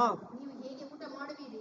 சம்பூரணமாய் சாப்பிடுவீர்கள். ನೀವು ಹೊಟ್ಟೆ ತುಂಬಾ ತೃಪ್ತಿಯಿಂದ ಊಟ ಮಾಡುವಿರಿ. ஏன் சம்பூரணமாய் சாப்பிடுவீர்கள்? ಹೇಗೆ ನೀವು ತೃಪ್ತಿಯಿಂದ ಊಟ ಮಾಡುವಿರಿ? அவர் காய்ந்த புல் இருக்கிற இடத்திலே உங்களை நடத்தவில்லை. ಒಣಗಿದ ಹುಲ್ಲಿನ ಬಳಿಯಲ್ಲಿ ನಿಮ್ಮನ್ನು ನಡೆಸುವುದಿಲ್ಲ. பச்சையாய புல் இருக்கிற இடங்களில் அவர் உங்களை நடத்துகிறார். ಹಸಿರು ಗಾವಲಲ್ಲಿ ಆತನು ನಿಮ್ಮನ್ನು ನಡೆಸುತ್ತಾನೆ. ஹalleluya. அந்த பச்சையான புல் இருக்கிற இடத்திலே உங்களை கொண்டு நிறுத்திவிட்டு ಹಸಿರು ಗಾವಲಲ್ಲಿ ಆತನು ನಿಮ್ಮನ್ನು ಕರೆದುಕೊಂಡು ಹೋಗಿ ನಿಲ್ಲಿಸಿ உன் ஆத்துமா திருப்தியாகும் வரைக்கும் நீ சாப்பிடு என்று சொல்லுகிறார். ನಿನ್ನ ಆತ್ಮ ತೃಪ್ತಿಗೊಳ್ಳುವ ತನಕ ನೀನು ಊಟ ಮಾಡು. ஹalleluya. ஹalleluya. நல்ல ஒரு சாப்பாடை நாம் சாப்பிட்டால், ಒಳ್ಳೆ ಊಟವನ್ನು ನಾವು ತಿಂದರೆ, அது குறிப்பாக நாம் ரொம்ப பசியா இருக்கக்கூடிய நேரத்திலே ஒரு நல்ல சாப்பாடு சாப்பிட்டால், ನಾವು ತುಂಬಾ ಹಸಿವಿನಿಂದ ಇದ್ದಾಗ ಒಳ್ಳೆ ಊಟವನ್ನು ಮಾಡಿದರೆ நம்ம சரீரம் மட்டும் திருப்தி ஆவதில்லை, ನಮ್ಮ ಶರೀರ ಮಾತ್ರ ತೃಪ್ತಿ ಹೊಂದುವುದಿಲ್ಲ. நம்முடைய மனமும் நம்முடைய ஆத்மாவும் சேர்ந்து அங்கே திருப்தி ஆகி விடுகிறது. ನಮ್ಮ ಮನಸ್ಸು ನಮ್ಮ ಆತ್ಮವು ಸೇರಿ ಅದರೊಂದಿಗೆ ತೃಪ್ತಿ ಹೊಂದುತ್ತದೆ. ஹalleluya. ஹalleluya. அதை போலத்தான் அவர் சொல்லுகிறார், நீங்கள் சம்பூரணமாய் சாப்பிட்டு திருப்தி அடைவீர்கள் என்று சொல்லுகிறார். ಅದೇ ರೀತಿ ಆತನು ಹೇಳುತ್ತಾನೆ, ನೀವು ಹೊಟ್ಟೆ ತುಂಬಾ ತೃಪ್ತಿಯಿಂದ ಊಟ ಮಾಡುವಿರಿ ಎಂಬುದಾಗಿ. ஏன் நாம் சம்பூரணமாய் சாப்பிடுவோம்? ಏಕೆ ನಾವು ತೃಪ್ತಿಯಿಂದ ಊಟ ಮಾಡುತ್ತೇವೆ? என்னை மேய்க்கிறவர் என் யாகுவா. ನನ್ನನ್ನು ಮೇಯಿಸುವವನು ನನ್ನ ದೇವರಾದ ಯೆಹೋವ. ஹalleluya. ஹalleluya. அவர் என்னை ஆகாரம் இருக்கிற பச்சையான புல் இருக்கிற இடத்தில் தான் அவர் என்னை நடத்துகிறார். ಆಹಾರ ಸಿಗುವಂತ ಒಳ್ಳೆ ಹಸಿರಾದ ಗಾವಿನಲ್ಲಿ ಆತನು ನಮ್ಮನ್ನು ತೃಪ್ತಿಪಡಿಸುತ್ತಾನೆ. இந்த நல்ல ஆகாரத்தை அவர் எனக்கு கொடுக்கிறபடியினாலே, ಇಂಥ ಒಳ್ಳೆ ಆಹಾರವನ್ನು ಆತನು ನನಗೆ ಕೊಡುವುದರಿಂದ என்னுடைய ஆத்துமா தேற்றப்படுகிறது. ನನ್ನ ಆತ್ಮ ಉಜ್ಜೀವಿಸಲ್ಪಡುತ್ತದೆ. ஹalleluya. ஹalleluya. அநேக மேய்ப்பர்கள் இந்த உலகத்தில் இருக்கிறார்கள். ಅನೇಕ ಕುರುಬರು ಈ ಲೋಕದಲ್ಲಿದ್ದಾರೆ. ஆனால் அவர்கள் எல்லாருமே தங்களுடைய ஆடுகளை சரியாக மேய்க்கிறார்களா என்று கேட்டால் இல்லை. ಅವರು ಎಲ್ಲರೂ ತನ್ನ ಕುರಿಗಳನ್ನು ಸರಿಯಾಗಿ ಮೇಯಿಸುತ್ತಾರೆ ಎಂದು ಕೇಳಿದರೆ ಇಲ್ಲ.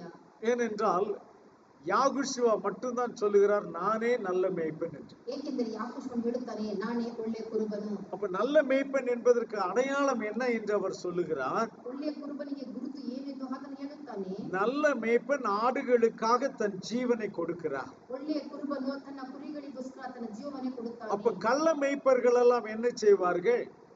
ಕಳ್ಳ ಕುರುಬರು ಏನು ಮಾಡುತ್ತಾರೆ? ஆபத்து வரும்போது ஆடுகளை விட்டு விட்டு ஓடி விடுவார்கள். ಅಪಾಯ ಸಂಭವಿಸುವಾಗ ತನ್ನ ಕುರಿಗಳನ್ನು ಬಿಟ್ಟು ಓಡಿ ಹೋಗುತ್ತಾರೆ. அதோடு மட்டுமல்ல, ஆடுகளை திருடி அவர்களே சாப்பிடுவார்கள். ಅದು ಮಾತ್ರವಲ್ಲದೆ ತನ್ನ ಕುರಿಗಳನ್ನು ಕದ್ದು ಅವರೇ ತಿನ್ನುತ್ತಾರೆ. ஆனால் யாகுஷுவா சொல்லுகிறார், நானே நல்ல மேய்ப்பன் என்று சொல்லி. ಆದರೆ ಯಾಕೋಬನು ಹೇಳುತ್ತಾರೆ, ನಾನೇ ಒಳ್ಳೆ ಕುರುಬನು ಎಂಬುದಾಗಿ. நான் நல்ல மேய்ப்பனா இருந்தால் ನಾನು ಒಳ್ಳೆ ಕುರುಬನಾಗಿದ್ದರೆ நீங்கள் திருப்தியாய் சாப்பிடுவீர்கள். ನೀವು ತೃಪ್ತಿಯಿಂದ ಊಟ ಮಾಡುವಿರಿ. நல்ல திருப்தியா சாப்பிட்டா என்ன நடக்கும்? ನೀವು ತೃಪ್ತಿಯಿಂದ ಊಟ ಮಾಡಿದ್ರೆ ಏನು ನಡೆಯುತ್ತದೆ? குறிப்பா மத்தியானம் திருப்தியா சாப்பிட்டா என்ன நடக்கும்? ಮಧ್ಯಾಹ್ನದ ಹೊತ್ತು ತೃಪ್ತಿಯಿಂದ ಊಟ ಮಾಡಿದ್ರೆ ಏನು ನಡೆಯುತ್ತದೆ? என்ன வரும்? ஹல்லேலூயா. அந்த மத்தியான வேளையிலே நீங்கள் திருப்தியாய் சாப்பிட்டு உங்களை தூங்க வைக்கிறவர் நம்முடைய தேவன். ಆ ಮಧ್ಯಾಹ್ನ ಸಮಯದಲ್ಲಿ ನಿಮ್ಮನ್ನು ಹೊಟ್ಟೆ ತುಂಬಾ ತೃಪ್ತಿಯಿಂದ ಊಟ ಮಾಡಿ ನಿಮ್ಮನ್ನು ಮಲಗಿಸುವವರು ನಮ್ಮ ದೇವರಾದ ಯೆಹೋವ. ஹல்லேலூயா. ஹalleluya. நீங்க திருப்தியா சாப்பிட்டா தான் தூங்குவீங்க. ನೀವು ತೃಪ್ತಿಯಿಂದ ಊಟ ಮಾಡಿದರೆ ಮಲಗುವಿರಿ. திருப்தியா சாப்பிடலன்னா என்ன பண்ணுவீங்க? ನೀವು ತೃಪ್ತಿಯಿಂದ ಊಟ ಮಾಡಲಿದ್ದರೆ ಏನು ಮಾಡುವಿರಿ? உங்களுக்கு தூக்கம் வராது. ನಿಮಗೆ ನಿದ್ದೆ ಬರುವುದಿಲ್ಲ. நீங்கள் இன்னும் எங்கெங்கெல்லாம் மேயலாம் என்று நினைத்துக் கொண்டிருப்பீர்கள். ಇನ್ನು ಎಲ್ಲೆಲ್ಲ ಮೇಯೋಣ ಎಂದು ನೆನೆಸಿಕೊಳ್ಳುವಿರಿ. ஆனால் நம்முடைய தேவனோ ಆದರೆ ನಮ್ಮ ದೇವರು நமக்கு அரைகுறையாய் சாப்பாடு கொடுக்கிறவர் அல்ல. ನಮ್ಮ ದೇವರು ಅರ್ಧಪರ್ಧ ಊಟ ಕೊಡುವವರು ಅಲ್ಲ. நாம் தூங்கி விழுகிற அளவுக்கு நமக்கு சாப்பாடு கொடுக்கிறவர். ನಾವು ತೂಕಡಿಸುವ ಅಷ್ಟರ ಮಟ್ಟಿಗೆ ಆತನು ನಮಗೆ ಆಹಾರವನ್ನು ಕೊಡುವನು. உன்னத பாட்டிலே சூலமித்தியாள் தன் நேசரை பார்த்து இப்படி ஒரு கேள்வி கேட்கிறாள். 1ஆம் அதிகாரம் 7ஆம் வசனம். ಪರಮಗೀತೆ 1ನೇ ಅಧ್ಯಾಯ 7ನೇ ವಚನ. ನನ್ನ ಪ್ರಾಣ ಪ್ರಿಯನೇ, ಮಂದೆಯನ್ನು ಎಲ್ಲಿ ಮೇಯಿಸುತ್ತಿ, ಮಧ್ಯಾಹ್ನಕ್ಕೆ ಎಲ್ಲಿ ಮಲಗಿಸುತ್ತಿ ನನಗೆ ತಿಳಿಸು. ನಾನು ಏಕೆ ನಿನ್ನ ಒಡನಾಡಿಗಳ ಮಂದೆಗಳ ಹತ್ತಿರ ಮುಸ್ಕಿನವಳಂತಾಗಿರಬೇಕು? நான் இங்கே மேய்ப்பர்கள் என்று சரி, அந்த வசனத்தை நான் வாசிக்கிறேன். என் ஆத்தும நேசரே, உமது மந்தையை எங்கே மேய்த்து அதை மத்தியானத்தில் எங்கே மடக்குகிறீர் எனக்கு சொல்லும். உமது தோழரின் மந்தைகள் அருகே அலைந்து திரிகிறவளை போல நான் இருக்க வேண்டியது என்ன? அல்லேலூயா. Hallelujah. இங்கே சூலமித்தியாள் தன் நேசரை பார்த்து கேட்கிறாள், ಇಲ್ಲಿ ಮೊದಲ ಕಿತ್ತಿಯು ತನ್ನ ಪ್ರಿಯನನ್ನು ನೋಡಿ ಹೇಳುತ್ತಾಳೆ, ஐயா உமது மந்தையை நீர் மேய்த்து மத்தியானத்தில் அவைகளை எங்கே மடக்குகிறீர்? ನಿನ್ನ ಮಂದೆಯನ್ನು ಮಧ್ಯಾಹ್ನದ ಹೊತ್ತು ಎಲ್ಲಿ ಮೇಯಿಸಿ ಎಲ್ಲಿ ಮಲಗಿಸುತ್ತಿ? அவள் ஒரு காரியத்தை கவனித்து பார்க்கிறாள். ಆಕೆ ಒಂದು ಕಾರ್ಯವನ್ನು ಗಮನಿಸಿ ನೋಡುತ್ತಾಳೆ. அங்கே அவரை போல வேற அநேக மேய்ப்பர்கள் இருக்கிறார்கள். ಅಲ್ಲಿ ಆತನ ಹಾಗೆ ಅನೇಕ ಕುರುಬರು ಅಲ್ಲಿದ್ದಾರೆ. அவர்கள் யாரும் தங்கள் மந்தைகளை சரியாக மேய்த்து மத்தியானத்தில் அவைகளை மடக்கவில்லை. ಅಲ್ಲಿರುವ ಕುರುಬರುಗಳು ತನ್ನ ಮಂದೆಗಳನ್ನು ಸರಿಯಾದ ಸಮಯಕ್ಕೆ ಮೇಯಿಸಿ ಅಲ್ಲಿ ಮಧ್ಯಾಹ್ನ ಹೊತ್ತು ಮಲಗಿಸುವುದಿಲ್ಲ. எந்த மேய்ப்பன் தான் அதை செய்கிறார் என்று ஒவ்வொரு மேய்ப்பர்களுடைய காலடிகளை பார்த்து அவள் அலைந்து கொண்டிருக்கிறாள். ಎಲ್ಲ ಕುರುಬರ ಹೆಜ್ಜೆ ಗುರುತನ್ನು ನೋಡಿ ಆತಳು ಹಿಂದೆ ಹಿಂಬಾಲಿಸ್ತಾ ಹೋಗುತ್ತಾಳೆ. மந்தைகளின் அருகே அலைந்து அவள் பார்த்து கொண்டிருக்கிறாள். ಮಂದೆಗಳ ಬಳಿಯಲ್ಲಿ ಓಡಾಡಿ ನೋಡುತ್ತಾಳೆ. இங்கே இவர்களில் யாரும் அப்படியாக மந்தையை மேய்த்து மத்தியானத்தில் அவைகளை மடக்குகிறவர் இல்லை. ಇಲ್ಲಿ ಕುರುಬರು ಯಾರು ಅವಳನ್ನು ಒಳ್ಳೆ ಸ್ಥಳದಲ್ಲಿ ಮೇಯಿಸಿ ಮಧ್ಯಾಹ್ನ ಯಾರು ಮಲಗಿಸುವುದೇ ಇಲ್ಲ. எந்த நேரத்திலே அந்த ஆடுகளை ஒரு நல்ல மேய்ப்பன் தூங்க வைக்கிறார்? ಎಂತ ಸಮಯದಲ್ಲಿ ಒಳ್ಳೆಯ ಕುರುಬನು ತನ್ನ ಕುರಿಗಳನ್ನು ಮಲಗಿಸುತ್ತಾನೆ? உச்சி வெயில் சூடாக இருக்கக்கூடிய அந்த நேரத்திலே இது மேய்வதற்கான நேரம் இல்ல, இளைப்பாறுதலுக்கான நேரம் என்று சொல்லி அந்த மேய்ப்பன் அந்த மந்தையை மடக்கி விடுகிறார். ಮಟ್ಟ ಮಧ್ಯಾಹ್ನದಲ್ಲಿ ತನ್ನ ಕುರಿಗಳು ಮೇಯಿಸು ಒಳ್ಳೆದು ಅಲ್ಲ ಎಂದು ಹೇಳಿ ಆತನು ಅದನ್ನು ಅವುಗಳನ್ನು ಮಲಗಿಸುತ್ತಾನೆ. இது நல்ல மேய்ப்பனுடைய ஒரு சுபாவம். ಇದು ಒಳ್ಳೆಯ ಕುರುಬನ ಸ್ವಭಾವವಾಗಿರುತ್ತದೆ. இந்த சூடான நேரத்திலே என் மந்தையை நான் மேய்க்க வைத்தால் அதை சோர்ந்து போவார்களே. ಈ ತುಂಬಾ ಬಿಸಿಲಿನ ಸಮಯದಲ್ಲಿ ನನ್ನ ಕುರಿಗಳನ್ನು ಮೇಯಿಸಿದರೆ ಅವು ತುಂಬಾ ಬಲಹೀನ ಹೊಂದುತ್ತದೆ. ஹல்லேலூயா. ಹಲ್ಲೆಲೂಯಾ. உலகத்திலே உபத்திரவங்கள் வரக்கூடிய நேரத்திலே ಈ ಲೋಕದಲ್ಲಿ ಅನೇಕ ಕೊರತೆಗಳು ಬರುವ ಸಮಯದಲ್ಲಿ தேவன் நமக்கு என்ன செய்கிறார் என்று பாருங்க. ದೇವರು ನಮಗೆ ಏನು ಮಾಡುತ್ತಾನೆ ಎಂಬುದಾಗಿ ನೋಡಿದ್ರಿ. அவர் நிச்சயமாக நம்மை தன்னுடைய கரங்களினாலே மறைத்து வைக்கிறார் என்று சங்கீதக்காரன் சொல்லுகிறார். ಖಂಡಿತವಾಗಲೂ ಆತನು ತನ್ನ ಅಂಗೈಗಳಲ್ಲಿ ನಮ್ಮನ್ನು ಮುಚ್ಚಿಕೊಂಡಿದ್ದಾನೆ ಎಂದು ಕೀರ್ತನೆಗಾರನು ಹೇಳುತ್ತಾನೆ. சங்கீதம் 27 verse 5.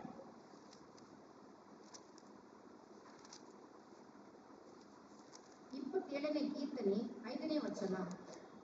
ಅಪಾಯ ಕಾಲದಲ್ಲಿ ಆತನು ತನ್ನ ಗುಪ್ತ ಸ್ಥಳದಲ್ಲಿ ನನ್ನನ್ನು ಅಡಗಿಸುವನು, ತನ್ನ ಗುಡಾರವೆಂಬ ಆಶ್ರಯ ಸ್ಥಾನದಲ್ಲಿ ನನ್ನನ್ನು ಭದ್ರಪಡಿಸುವನು.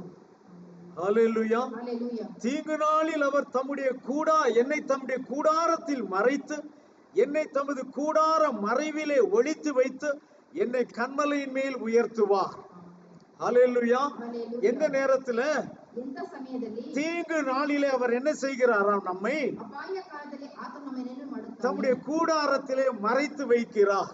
ತನ್ನ ಗುಡಾರದಲ್ಲಿ ನಮ್ಮನ್ನು ಆತನು ಅಡಗಿಸುತ್ತಾನೆ. அதையே தான் சூலமித்தியாள் கேட்கிறாள். ಅದನ್ನೇ ಅದರ ಮೊದಲ ಕಿತ್ತಿಯು ಕೇಳುತ್ತಾಳೆ. வெயில் தகிக்கிற இந்த நேரத்திலே உம்முடைய மந்தையை நீர் எங்கே மடக்குகிறீர்? ಮಧ್ಯಾಹ್ನ ಸಮಯದಲ್ಲಿ ನಿನ್ನ ಮಂದೆಯನ್ನು ಎಲ್ಲಿ ಮಲಗಿಸುತ್ತಿ? மற்றவர்கள் எல்லாம் இந்த வெயில் நேரத்திலே தங்கள் மந்தைகளை மேய்க்க விட்டு கொண்டிருக்கிறார்களே, ಬೇರೆ ಕುರುಬರುಗಳೆಲ್ಲ ಮಧ್ಯಾಹ್ನ ಸಮಯದಲ್ಲಿ ತನ್ನ ಮಂದೆಯನ್ನು ಮೇಯಿಸುತ್ತಿದ್ದಾರೆ. ஆனால் உம்முடைய ஆடுகளை நான் காணவில்லையே. ಆದರೆ ನಿನ್ನ ಕುರಿಗಳನ್ನು ನೋಡಲಿಲ್ಲವಲ್ಲ. அவைகளை நீர் எங்கே கொண்டு மறைத்து வைத்திருக்கிறீர்? ಅವುಗಳನ್ನು ಎಲ್ಲಿ ಹೋಗಿ ನೀನು ಅಡಗಿಸಿ ಇಟ್ಟಿದ್ದಿ? ஹல்லேலூயா. ಹಲ್ಲೆಲೂಯಾ. அவர் நிச்சயமாகவே நம்மை மறைத்து வைக்கிற மேய்ப்பனாய் இருக்கிறார். ಆತನು ಖಂಡಿತವಾಗಲೂ ನಮ್ಮನ್ನು ಅಡಗಿಸಿಕೊಳ್ಳುವಂತ ஆபத்து காலத்தில் தீங்கு நாளில் நம்மை மறைத்து வைக்கிறவர் நம்முடைய தேவன். ಅಪಾಯ ಸ್ಥಳಗಳಲ್ಲಿ ಆತನು ನಮ್ಮನ್ನು ಅಡಗಿಸಿಟ್ಟುಕೊಳ್ಳುತ್ತ ದೇವರಾಗಿದ್ದಾನೆ. எங்கே அவர் மறைத்து வைத்தார்? ಎಲ್ಲಿ ಆತನು ನಮ್ಮನ್ನು ಅಡಗಿಸಿಟ್ಟಿದ್ದಾನೆ? தம்முடைய கூடாரத்திலே நம்மை மறைத்தார்.